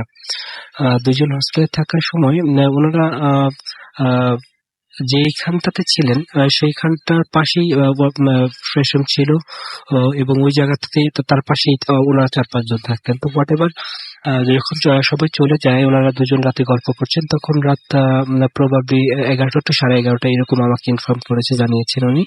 তো আমি 11টা to 11:30 যখন বাজে, তখন ওনারা গল্প করছেন, 2 জনেই ছিলেন, আর কেউ ছিল না। তো ওই সময় হালকা বৃষ্টি হচ্ছিল এবং বাতাসও বইছিল। তো কান্নার একটা আওয়াজ দূর থেকে আসছিল, ওনারা সেটা অনুভব, এটা যখন বলেছে তখন আমাদেরকে বললো যে তখন পরে ওটা বুঝতে পারলো তার কান্নার আওয়াজ। তো তারা গল্প করছে, আস্তে আস্তে কান্নার আওয়াজটা আরো কাছে থেকে শোনা যাচ্ছে এবং বুঝতে পারলো যে কেউ কান্না করছে। তো কান্না করছে সেই শব্দটা শুনতে পেয়ে ওনারা যে পাশটা থেকে কান্নার আওয়াজটা আসছে সেটা হচ্ছে তার পেছনের দিক থেকে, বিল্ডিং এর পেছনের দিক থেকে কান্নার আওয়াজটা আসছে। কিন্তু ওইদিকে ওনারা যখন জানালাটা খুললেন, জানালাটা খুলে দেখে কোনো কান্না, যখনই জানালাটা ওপেন করছে তখন আর কান্নার কোনো আওয়াজ নেই। তো জানালাটা বন্ধ করে যখন ওনারা আবার ব্যাক করছে ঠিক তখন আবার কান্নার আওয়াজ। এবং স্বাভাবিকভাবে আমরা যে কান্নার শব্দটা শুনতে পাই বা কান্না হয়, কান্নার আওয়াজ হয়, ওই সময়টাতে ওই রকম করে আওয়াজ আসছিল না, বিকৃত কিছু শব্দ আসছিল। এবং যখনই ওনারা সেটা ওই পিছনের দিকে জানলাটা ওপেন করেছে তখনই বন্ধ হয়ে গেছে। তো একটা সময় তখন তো তাদের যে স্টেজ ছিল সবাই ভয় পেয়ে গিয়েছিল। এবং তার পরবর্তীতে সে রাতটা কেটে যাওয়ার পরে পার্শ্ববর্তী বাজারে গিয়ে জিজ্ঞেস করলেন যে এরকম ঘটনা হয়েছিল, কি অবস্থা এখানে, কেমন কি। তো উনি শুনতে পেলেন 1971 সালে যে পাখানাদার বাহিনী নানাভাবে নানা টর্চারে, আমরা এটা জানি যে পাখানাদার বাহিনীর এগুলো নির্মম ভাবে মানুষ হত্যা করেছে, যেই দিক থেকে কান্নার আওয়াজটা এসছে ঠিক ওইখানটাতে এরকম ভাবে হত্যাযোগ্য হয়েছিল। এটা ছিল আমরা চলে যাই আমাদের পরবর্তী অতিথির কাছে। আপনার নামটা বলে আপনার ঘটনা প্লিজ একটু শোনাবেন। আমি মনিরুজ্জামান, আমি যাত্রাবাড়ি একটা ঘটনা বলতেছি। আমি ওইখানে যখন থাকতাম, ঘটনাটা হইলো আমি ওইখানে একটা কোম্পানিতে জব করতাম। জব করার সময় আমার যে মালিক ছিল উনি মানে কারণবশত একটা মেয়েকে উনি মানে রেপ করছিল। তো ওই মেয়েটা ওইখানে ফাঁসি দিয়ে মারা যায় ওই অফিসটার ভিতরে। তো ওই অফিসটার ভিতরে 7 মাস বন্ধ ছিল অফিসটা, তো সেটা আমরা জানতাম না। আমি আর আমার একটা ছোট ভাই নাম শামীম, আমরা দুইজন এখানে জব নিয়েছিলাম। তো আমি দিনের বেলা করতাম আর ও রাত্রে বেলা, সরি আমি রাত্রে করতাম, ও দিনের বেলা করতাম। আমরা দুইজনই ছিলাম, আর কেউ ছিল না অফিসটায়। আমি রাত্রেবেলা ছাড়তাম, আমার পাশে একটা মেয়ের অফিস রুম ছিল, রুমটায় একটা মেয়ে থাকতো। তো ওই মেয়েটার সাথে আমার অনেক আন্ডারস্ট্যান্ডিং ছিল। তো ওই মেয়েটা আমাকে এই ঘটনাটা বলে এইভাবে যে তুমি যেখানে জব করো, তোমার এখানে তো রাত্রিবেলা তুমি যখন না থাকো শুক্রবার, তখন তো একা একাই মেশিন চলে। তো আমি এটা আমি ওর কাছ থেকে পুরোটা শুনি। তারপর শুনে আমি বুঝলাম যে এটা না, এখানে ওই মেয়েটা, যে মেয়েটা ফাঁসি নিয়ে মারা যায়, উনি এই সমস্যাটা করে। তারপর আমি আমার মালিককে অনেক চাপ দিলাম যে মালিক বস, এখানে তো এইভাবে জব করা যাবে না, আমি রাত্রেবেলা ডিউটি করতে পারবো না। তো উনি বললো যে যাই হোক তুমি ভিতরে থাকবা, তোমার ভিতরে কোনো সমস্যা হবে না, সমস্যা যা হোক বাইরে ফেস করবা, ঠিক আছে, কিন্তু তোমার ভিতরে কোনো সমস্যা হবে না। তো আমরা ইয়ে করলাম। তো একদিন ওই মেয়েটা কারণবশত বাড়ি যায়। তো বাড়ি গেলে আমি একদিন দেখতেছি যে ওই পাশে ওই মেয়েটাই, সেম মেয়েটা বসে আছে। বসে বসে আমাকে বলতেছে যে মনির, তুমি যে এখানে কাজ করো, তুমি কি জানো যে এখানে ঘটনাটা? তো আমি ওনাকে বললাম বাড়ি চলে যাওয়ার পর আপনি দেখতে পাচ্ছেন সেই মেয়েটার সাথে আপনার কিছু কথা হয়। জি। তারপরে তা ওই মেয়েটা আমাকে জিজ্ঞেস করলো যে মনি, তুমি যে এখানে জব করো, তুমি কি জানো যে এখানে কি হয়? ঠিক আছে, আমি ওনাকে বললাম যে আমি তো এত কিছু জানি না, আমি শুধু শুনেছি যে এখানে কেউ মারা গেছে। তুমি যদি এটা শোনো তাহলে তুমি অনেক ভয় পাবা। তো আমি বলতে চাচ্ছি না যে বলতে। তো উনি আমাকে, তারপরেও আমি ওনাকে প্যারাপ্যারি করাতে উনি আমাকে ঘটনাটা বলে। তো বলে যে তুমি দেখবা যে এখানে আমার অফিসের যে জানলাটা ছিল, একদম জানলা থেকে যাত্রাবাড়ি যে ফ্লাওয়ারটা আছে, ফ্লাওয়ারটা সেম টু সেম ফ্লাওয়ার দেখা যায়, একদম এইভাবে জানলা দিয়ে ফ্লাওয়ারটা দেখা যায়। তো ওই ফ্লাওয়ারটা দেখা যাওয়ার কারণে উনি বলতো যে তুমি একদিন খেয়াল করবা ফ্লাওয়ারে। তো আমি একদিন খেয়াল করি যে ওইখান থেকে আমি দেখতেছি যে একটা মেয়ে ওই জানলায়, আপনারা হয়তো জানেন যে যাত্রা ফ্লাওয়ারে মানে যে ব্রিজ যে আসার সময় যে মানে সিঙ্গেল দেওয়া আছে, যে এদিক যায়, এই রাস্তাটা এদিক গেছে, এই রাস্তাটা আপনারা যদি কেউ ফ্লাওয়ার উপরে উঠে থাকেন। তো আমি দেখতেছিলাম যে ওই জায়গায় একটা মেয়ে বসে আছে, বসে বসে আমার অফিসের দিকে সেম তাকায় আছে। তো আমি ওইটা নিয়ে অনেক মানে করি নাই, কিন্তু আমি ভাবছিলাম যে এত রাত্রে মেয়ে। তারপর ওই মেয়েটা, তারপর দেখলাম যে ও মানে একটা রশিনে ওইখান থেকে ঝুলে যায়। তুমি মানে ওই মেয়েটা আমাকে এটা আপনি আপনার নিজের চোখে দেখেন, তারপরে কি হলো? তারপর আমি একদিন মানে খেয়াল করতেছি যে ওই মেয়েটা ওইখান থেকে ঝুলে। তারপর 4-5 দিন পর আমি দেখেছি একদম সেম আমার অফিসে মানে হালকা হয়তো 2-3 হাত ডিস্টেন্স দূরে একটা মানে বাসার জানলা আছে, দেখেছি ওই মেয়েটা ওইখানে ফাঁসিতে চলতো। তো আমি ওইটা দেখে আর করতে পারিনি। তারপর আমি অফিস থেকে দৌড় দিয়ে চলে যাই আমার রুমটা ছিল অফিসের বাহিরেই। তো আমি দৌড় দিয়ে চলে যাই। তারপর আমি আমার মালিককে বলি ঘটনাটা। মালিক বলে যে এখন কি করবা, একটু ফেস করে থাকো। তারপর আমি ওইখানে ছিলাম না, তারপর আমি এখান থেকে মানে যেভাবে হোক পলায় চলে আসছি। ওকে, থ্যাংক ইউ সো মাচ, আপনাকে অনেক ধন্যবাদ আপনার ঘটনার জন্য। আমরা ছোট একটা বিরতি নেব এবং বিরতির পরে আমরা যেটা করব সেটা হচ্ছে আমরা তার আগে কিছু আমি যেটা করব সেটা হচ্ছে যে আমাদের একটা স্টোরি আমরা একবার ফুল কমপ্লিট করতে পারিনি আজকে, যেহেতু গেস্ট কম এবং আমাদের স্টোরিও বলতে গেলে আজকে শেষ হয়ে গেছে। তো আমরা সেই ইমেইলটা আমরা আজকে প্লে করতে চাই। তো এই ইমেইলে অনেকের এই ইমেইলটা শোনার আগ্রহ ছিল, অনেকের নাই, সেটা আমি মেনে নিচ্ছি। যাদের নাই তারা ক্ষমা করবেন, এবং যাদের আছে তারা শেষটা শুনতে চেয়েছিলেন যে ইমেইলের শেষে কি আছে। আশা করছি যে শেষটা যারা শুনতে চাইছিলেন, আমি বেশ কিছু ইমেইল পেয়েছিলাম বলেই সেই আচ্ছা, শোনেননি তারা তো শুনতে পাবেন। আর যারা শুনতে চান না তাদেরকে বলবো যে আমার খুব ভালো লেগেছে ঘটনাটি, আপনার ওপরে বাকিটা চলুন শুনে আসছি তাদেরকে। Hood FM. The night comes alive.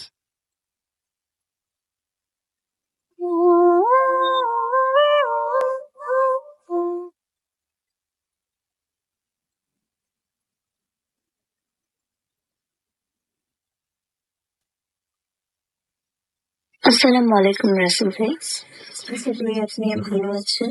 আমার যে এক্সপিরিয়েন্সটা শেয়ার করতে যাচ্ছি, সেখানে আমার অনেক এক্সপিরিয়েন্স বলেন ওর আমি অনেক কিছু করেছি। It was very related with the experience I face. এটা আমার লাইফের অনেক বড় একটা ঘটনা, যেটার মধ্যে অনেক ইনফরমেশন আছে যেটা আমি জাস্ট না, অনেক মানুষ অনেকেই জানেন যারা আমাকে খুব কাছে থেকে জানে না। সো এটার জন্য আমি আমার আইডেন্টিটা হাইড করলাম।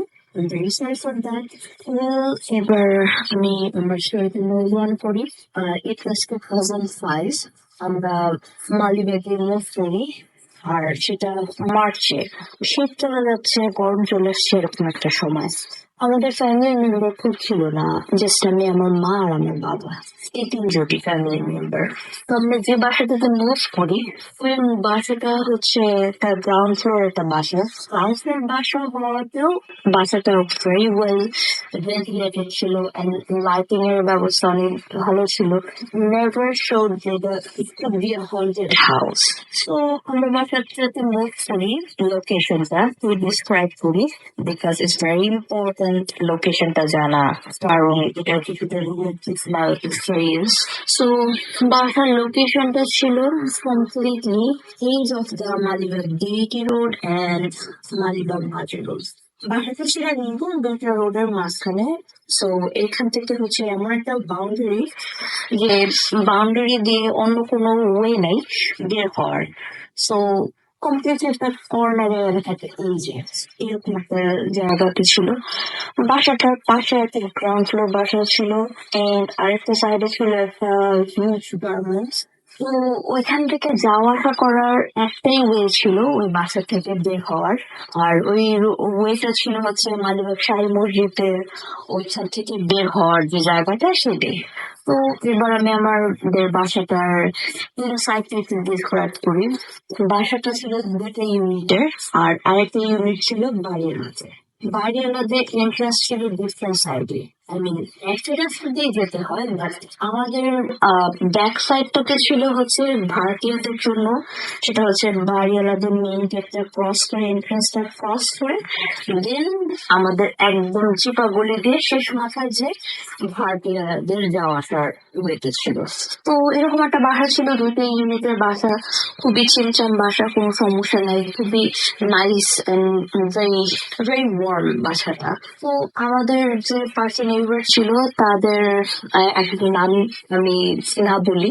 তো তারাও ছিল খুবই স্মল একটা ফ্যামিলি, জাস্ট ভাই বোন মা বাবা এই কয়জন। আমরা অনেক হ্যাপি ছিলাম বাসাটাতে। সো হোয়াট হ্যাপেন, আমরা বাসাটাতে মুভ করার জাস্ট 1 উইকের মধ্যে ঘটনা শুরু হয়। তো ঘটনাটা শুরু হয় আমাকে দিয়ে। আমি রাত্রিবেলা এরকম বসে গান শুনছিলাম, আফটার মাই স্টাডি আমি গান শুনছি। হঠাৎ করে আমি জানলা দিয়ে, আমাদের জানলার গ্লাসটা একটু বর্ণনা দিই। ওই কিছু গ্লাস আছে যে গ্লাসটা জাস্ট অনলি ব্লার করা থাকে, ট্রাজেডি গ্লাস, ওটা কমপ্লিটলি ব্লার করা থাকে। জাস্ট ওইখান থেকে কেউ মানুষ অথবা কেউ কোনো কিছু যদি ছড়ায় থাকে, ইউ ক্যান completely understand যে এটা একটা মানুষের ছায়া, এটা একটা গাছের ছায়া, but you just can not see. আর লাইট ওখান থেকে ভালোই আসে। তো লাইট সোর্সের আলো থেকে লাইট আসছে। আমি বোটের গান শুনছি, হঠাৎ করে আমি আমার জানলার সামনে একটা গলি ছিল ছোট, এই গলির মধ্যে একটা ঝপঝপ করে শব্দ শুনলাম, যে কি জানি একটা ঝপঝপ করে যাচ্ছে।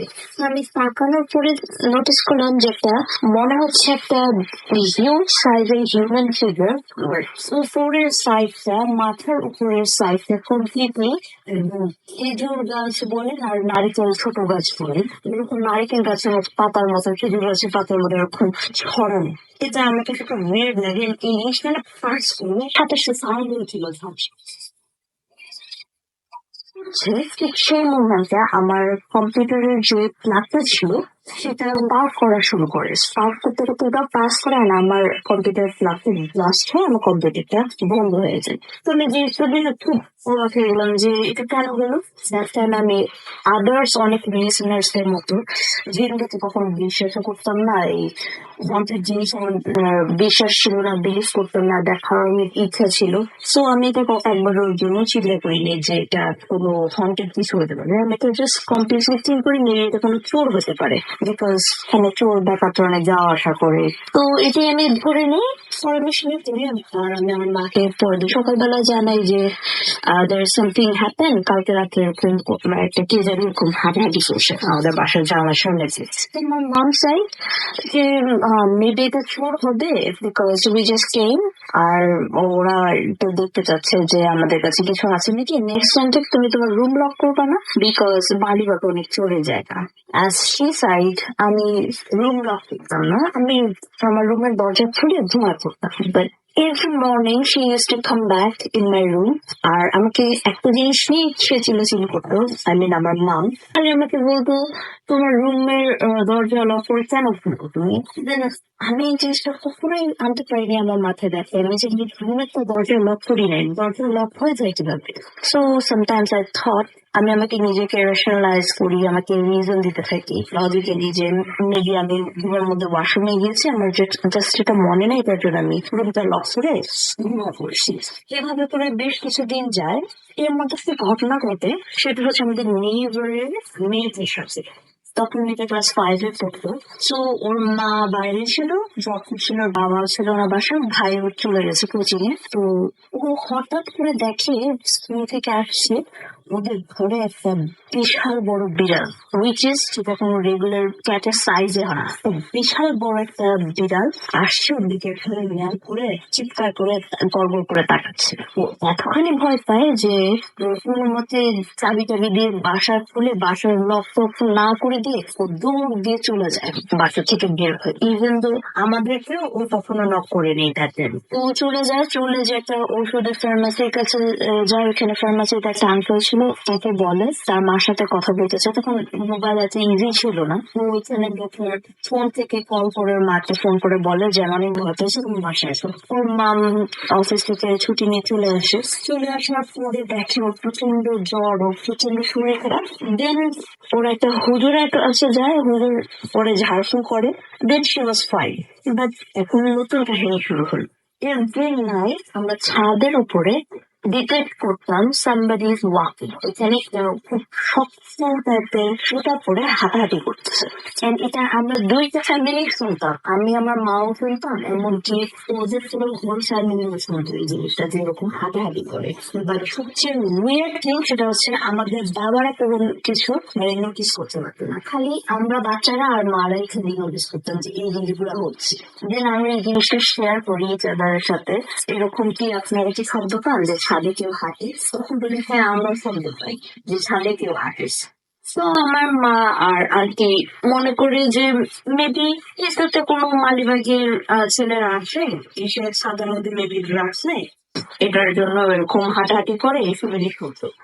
তারপরে যে সময় জিজ্ঞেস করে, ধরুন বলে না ছাদে তো কোনো মানুষ আসে না, তখন আমাদের মা আর আমার ওই আন্টির মধ্যে খটকা লাগে, তাহলে মানে ছাদের মধ্যে মানুষ আসে না, হাঁটাহাঁটি করে কে, আমরা তো শব্দ পাই। আর দারোয়ান এই জিনিসটা কমপ্লিটলি বলে দেয় যে দেখেন যেটাই হোক আপনারা কিন্তু ছাদে কখনো যাবেন না, আমরা ছাদ কখনো খুলি না, আমরা ছাদে কাউকে অ্যালাউ করি না।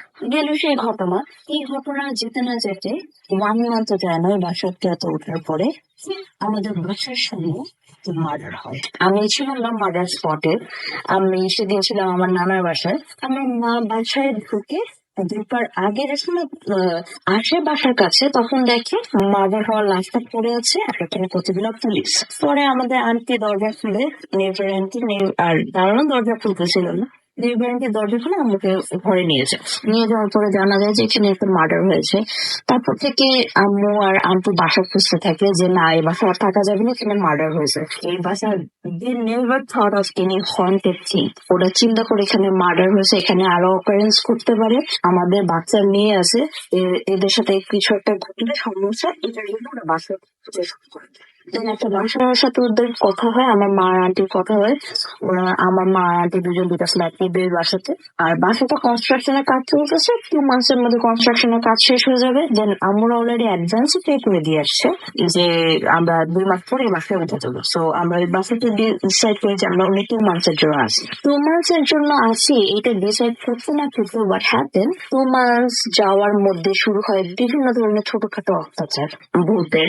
Like middle of the night কে এসে জানি দুইটা করে কলিং বেল দিতে, সেটা পরে দিল দিয়ে চলে যায়, দিল দিয়ে চলে যায়, এরকম যন্ত্রণা শুরু হয়। তারপর আমি একদিন হঠাৎ ড্রিমে দেখি যে আমাকে একটা মেয়ে এসে বলছে যে তুমি এখান থেকে চলে যাও। তো আমি বলছি যে কেন যাবো, কোথায় যাবো, তুমি কি? Then she was saying যে আমি এখানেই থাকি। Then I was asking তুমি এখানেই থাকো, এখানে তো আমি থাকি। Then she was saying যে তোমার যে বেড, এই বেডটার নিচে আমার কবর। I was so freaking scared. আমার বেডের নিচে মেট্রোর কবর মানে? Then she said যে এটা একটা অনেক বড় বাগান ছিল, আম বাগান ছিল। আমাকে এখানে মেরে দাফন করে দিয়ে চলে গেছে। তোমার বেডের নিচে আমার কবর, ওরা তোমাদেরকে যেতে দেবে না, ওরা তোমাদেরকে মেরে ফেলবে, তোমরা এখান থেকে চলে যাও। Then I was asking ওরা কি, ওরা কি?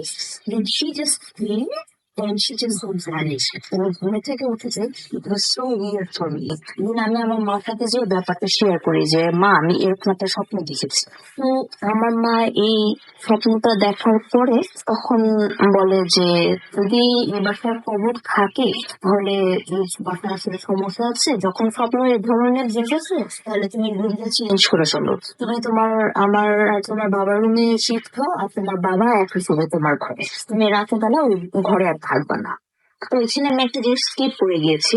সো এই জিনিসটা দেখার আগে আমি আরেকদিন একটা স্বপ্ন দেখেছিলাম যে এটা বিফোর ফজর, আমি ঘুমিয়েছিলাম। তো হঠাৎ করে আমি দেখি যে আমার যে রুম, তখন আমার রুম চেঞ্জ হয়নি, এটা স্কিপ করে দিয়েছি, সেই ঘটনাটা বলছি।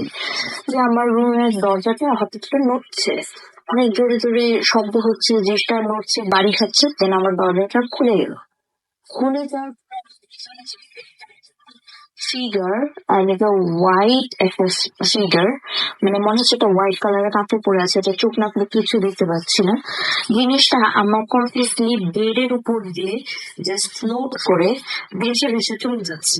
And ওই জিনিসটা মুভ করলাম, সাথে সাথে আমার দরজাটা বন্ধ হয়ে গেল। এইরকম একটা জিনিস দেখি। Then I woke up and I thought like it was a dream. Then when I saw that next dream, মেয়েটার ড্রিমটা দেখার পরে I figure out like maybe কিছু একটা আমার দরজাটা এভরি নাইট বন্ধ করে দিয়ে চলে যায়। আর সকালবেলা আমার মা ডিসকভার করে যে আমি রুম লক করে ঘুমায় আছি। তো এটার জন্য স্পেশালি আমরা রুমটা চেঞ্জ করেছি। এর মধ্যে আমি আরো কিছু ইনফরমেশন দিব। তো ইনফরমেশন হচ্ছে এরকম, আমি একটা সিডি কিনি। আমি দ্যাট টাইম আমি ডিফারেন্ট টাইপের মিউজিক শুনতাম। তো আমি অ্যাকচুয়ালি জানতাম না হোয়াট ইজ গসিপ রক। তো আমি যে এরকম মজুদ মার্কেট একটা দোকানে আসলে গথিক রক এরকম কোনো ব্যান্ড একটি সিডি আছে আপনাদের। দেন ওরা আমাকে একটা সিডি দেয়, সিডিটার নাম ছিল শ্যাডো অফ ডুম, সরি বয় ব্যান্ডটার নাম ছিল, সিডিটার নামও ছিল শ্যাডো অফ ডুম। তো শ্যাডো অফ ডুমের আমি সিডিটা নিই, নেওয়ার পরে মানে আমি যে সময় এটা নিয়ে আসছিলাম তখনই জানি আমি আমি যে কেমন মানে বাটারফ্লাই ইন স্টমাক এরকম কিছু একটা ফিল করছিলাম। তো নিয়ে আসার পর আমি মানে যে সাথে কেয়ার করিনি, আমি মিউজিক ছাড়ি, মিউজিক শুনতে থাকি। তো তখন আমি শুনতেছিলাম স্পিকারে। তো স্পিকারে যখন আমি মিউজিকটা শুনতেছিলাম, then আমি খুব ডিফারেন্ট ফিল করতেছিলাম। I was feeling nausea and আমার মনে হচ্ছিল স্টমাক মধ্যে বাটারফ্লাই আছে। ইটস লাইক খুবই ডিসকাস্টিং একটা ফিল। তো আমি ওইখান থেকে বন্ধ করে লিপসে ভালো মতো ফোন করি। ওরা কিছু জিনিস বলছে যে আল্লাহ আর শয়তানের বিষয়ে একটা কথা বলছে।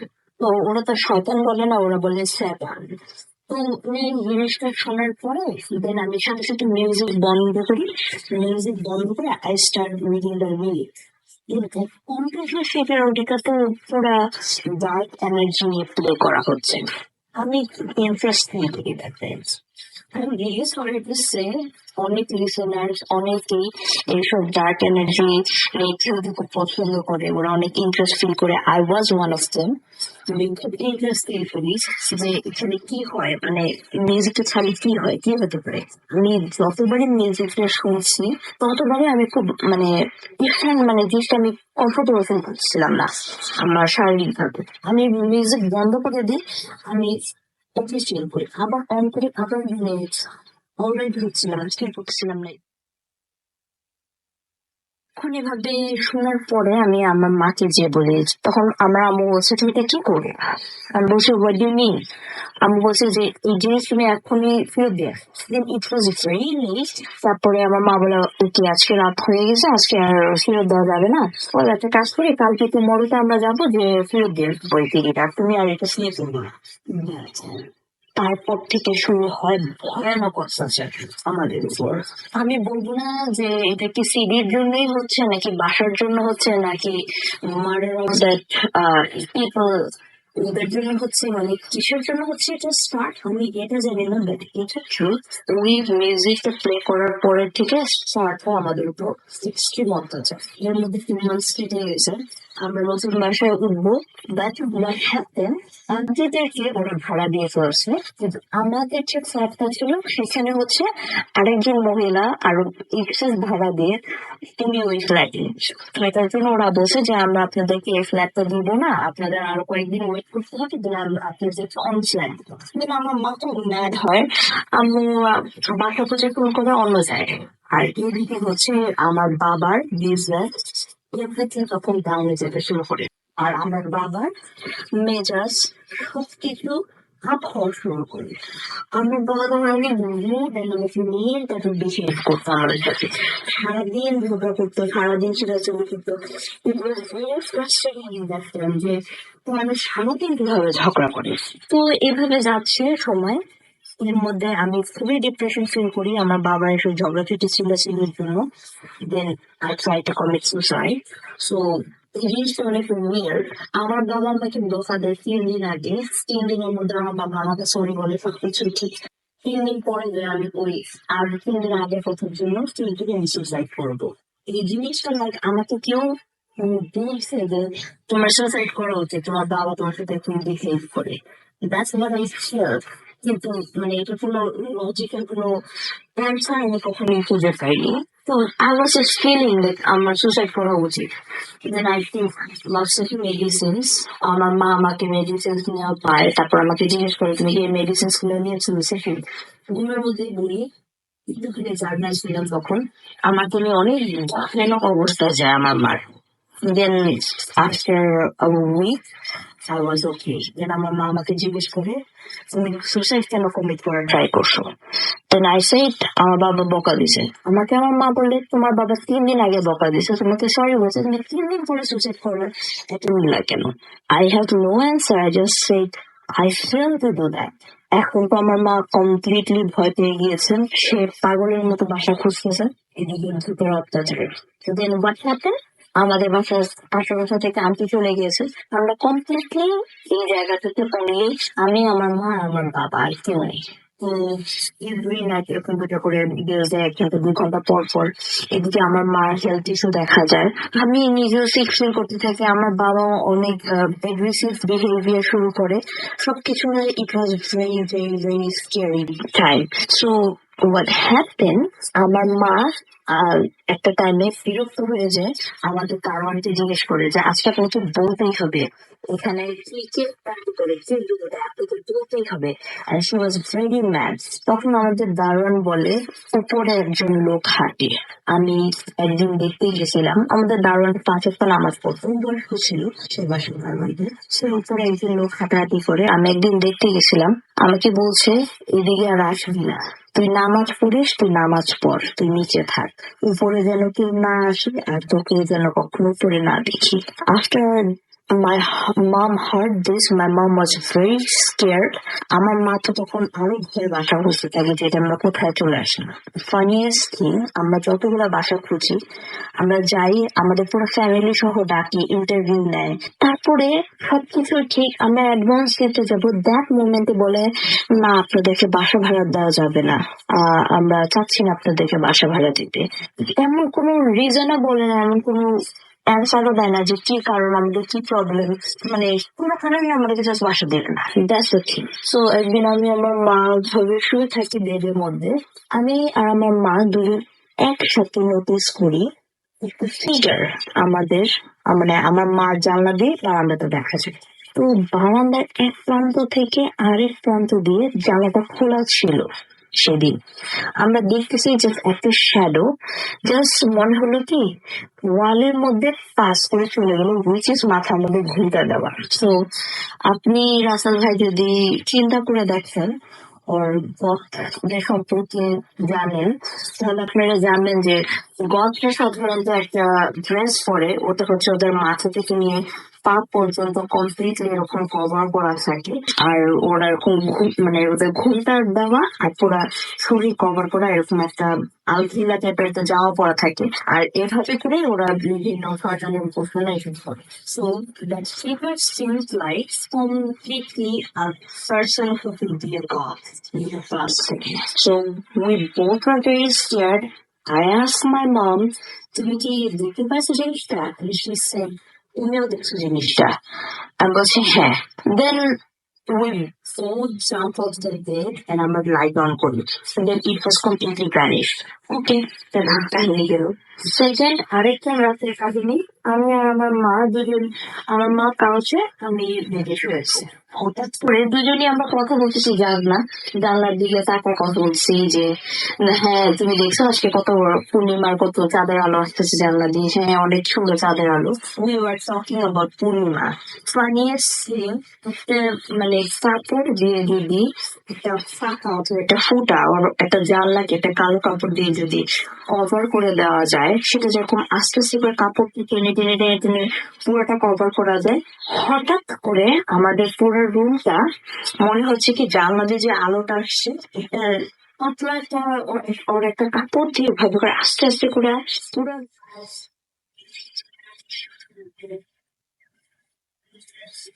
একটা কিছু দেখা যায় না। আমার মা চিৎকার করে বলছে জাস্ট তুমি লাইটটা অন করো। আমি লাইটটা অন করি তো বিকজ আমার বেডের পাশে ছিল লাইটের সুইচটা, আমি লাইটটা অন করি, everything was very normal. So এরকম জিনিসগুলো ঘুরতে থাকে। দেন আমার মা মানে ঘুমার পরে আরেকদিনের ঘটনা, আমার মা কাউচে ঘুমাতে থাকে। তো আমার মা ফিল করে যে কাউচের মধ্যে আমার মা মশারি ঘুমাতো, ফিল করে যে কেউ একজন ওর আমার বাবা মশারির সামনে থেকে তার মুখের কাছে এসে ঝোঁকে আমার মাকে কি জানি ফিস ফিস করে বলছে। আমি কিন্তু জাগলা দেখেনি, সে লাফিয়ে ওঠে, চিৎকার করে বলেছে তোমার বাবা আসছে কেন ঘরের মধ্যে, কি বলে আমাকে। আমি আমার মাকে বলি আমার বাবা তো ঘরে আসেনি। আমার মা বলে তোমার বাবা ঘরে আসেনি, এই মাত্র মশারির সামনে দিয়ে ঝুঁকে আমাকে কি জানি বলছে। আমি মশারির সামনে যেতে মুখ প্রকাশটাও আমি দেখছি। আমি লাইট জ্বালে বলি যে আম্মু আমি এখানেই শুয়ে আছি, বাবা যদি আসতো তাহলে আমি বাবাকে দেখতে পারতাম, বিকজ বাইরের টিউবলাইটটা জ্বালানো, বাবা ঢুকেই নেই ঘরের মধ্যে, তুমি কি বলো যে বাবা চলে আসছে মশারির উপর দিয়ে। Then আমার মা বলে আমি এখানে এত শুবো না, কত আমি তোমার সাথে ঘুমাবো। আমি বলছি হ্যাঁ তুমি চলে আসো আমার সাথে ঘুমো। তারপর থেকে আমার মা আর আমি দুজন আমরা একই বেডে শুতে থাকি। So what was the thing, আমরা টিউবলাইট জ্বালা রাখতাম কেন? এখন এই কথাটাতে আসি, আমরা যে সময় ডিম লাইট জ্বালা রাখতাম, ডিম লাইট আনার সাথে সাথে ডিম লাইট ভাসতে যেত, ডিম লাইট এই বাসাতে টিকতো না। কিছুতেই ডিম লাইট টিকে না। দেন আমরা ডিম লাইটের পর ডিম লাইট সোল্ডার চেক করি, সবকিছু ঠিক আছে, কিন্তু ডিম লাইট থাকে না। তারপরে আমরা 20 পাওয়ারের যে বাল্ব গুলা সেগুলো ট্রাই করি, সেগুলো টিকতো না। আর যে 100 পাওয়ারের বাল্ব লাগায় রাখতাম যে সময়, তখন দেখতাম হ্যাঁ ইটস ফাইন, এটা চলতেছে, বাট এটাতে ইলেকট্রিসিটি বিল অনেক এক্সেস আসবে, যার জন্য আমরা বাধ্য হয়ে টিউবলাইট জ্বালাই। সো এখানে একটা ইনফরমেশন দিতে চাচ্ছি যে যদি আপনারা কেউ জানেন যে আপনাদের বাসায় ভূত অথবা কোনো প্যারানর্মাল অ্যাক্টিভিটিস চলতেছে, কাইন্ডলি আপনারা ডিম লাইট ও অন্ধকারে ঘুমাবেন না প্লিজ। সবসময় এমন একটা আলো জ্বালায় রাখবেন যেটা মোর দেন 20 ওয়াট হবে, ঠিক আছে? সেটাতে আমার যতদূর মনে হয় যে এই প্যারানর্মাল ওয়ার্ল্ডটা 20 ওয়াট পর্যন্ত আলোকে ইজিলি ফিউজ করতে পারে, এর থেকে বেশি হলে ওরা ইজিলি ফিউজ করতে পারে না।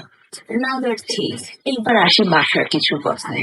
যদি বোঝেন আপনারা কোনো বাসায় আছেন যেখানে প্যারানর্মাল অ্যাক্টিভিটিস ঘটতেছে, তাহলে আপনারা যত তাড়াতাড়ি সম্ভব ট্রাই করবেন সেই বাসাটা ছেড়ে দিতে, বিকজ আপনারা ওইখানে সারা জীবনের জন্য স্টাক হয়ে যেতে পারেন, আর অনেক বড় ধরনের একটা কিছু ঘটে যেতে পারে। এখন আমি কিছু এক্সপিরিয়েন্স করি, তো অনেকের মনে হতে পারে আমি, আমার মা, আমার বাবা, আমরা সবাই পাগল, ঠিক আছে? এটা আমি একটা নর্মাল এক্সপ্লেনেশন দিই, একটা আমার দাদুর এক্সপিরিয়েন্সের থ্রুতে।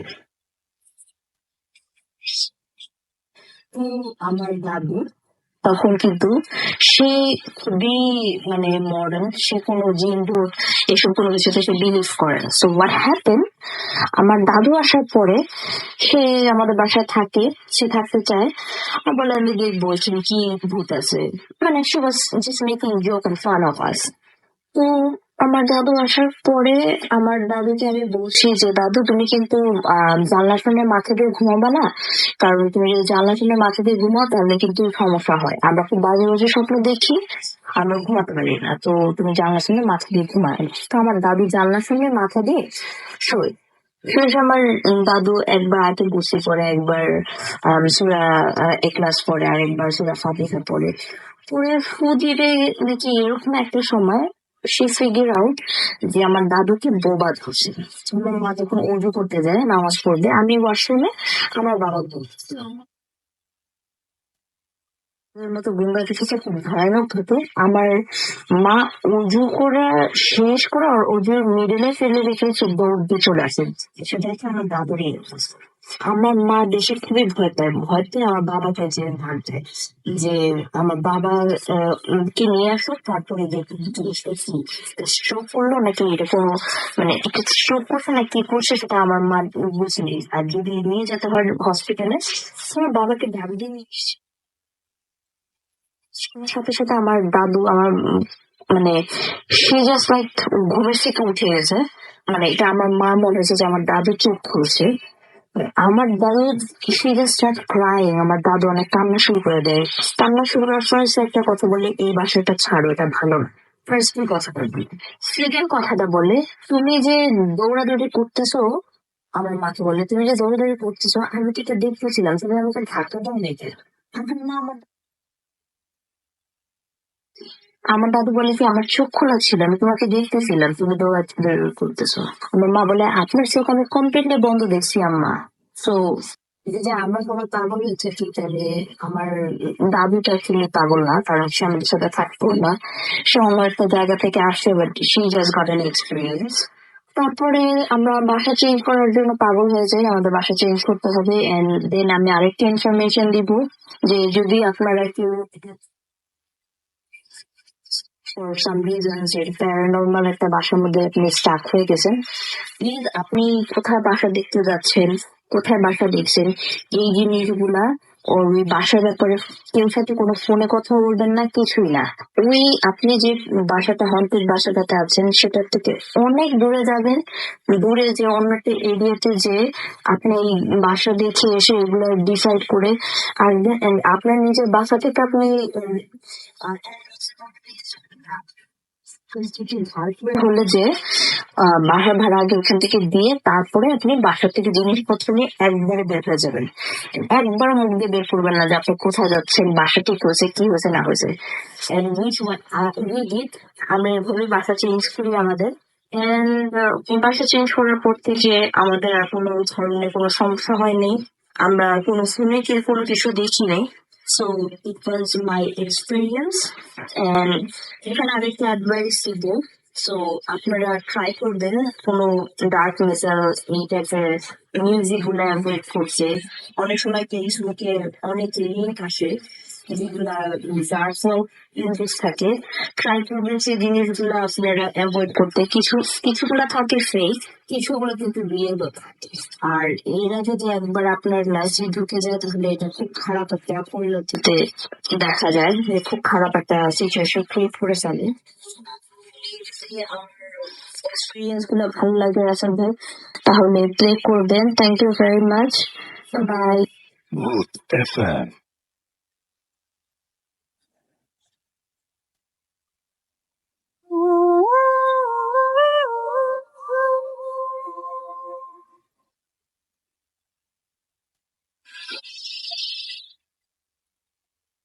Yes, the night comes alive with আমি শুনছেন সবসময় রেডিও ফুর্তি এফএম। আমি রাস্তার আছি সাথে। একটু আগে ভয় লাগছিল একটা জিনিসে, যে আমি যে কথাগুলো আপনাদের সাথে বলি ম্যাক্সিমাম সময় সেই কথাগুলো আপনারা মিস করেন কিনা সামহাও।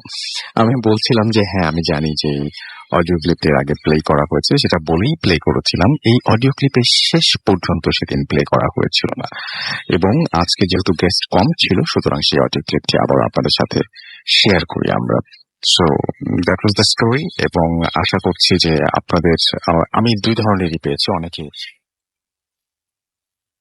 কথা বলেছেন, অনেকে বলছেন ভালো। তো যাই হোক, আমি কিছু মেসেজ পড়ি আপনাদের, যে ওটা কমেন্ট পড়ি।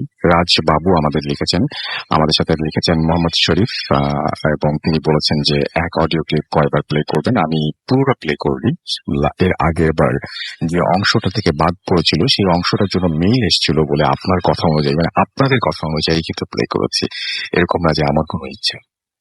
সাদিয়া নওরিন আমাদের সাথে আছেন, এবং রেডিও ফুর্তির ভূতাসন তিনি শোনেন যেগুলো সেটা তিনি জানিয়েছেন। তৈয়বা তাবাসসুম ধামরাই থেকে আমাদের সঙ্গে আছেন।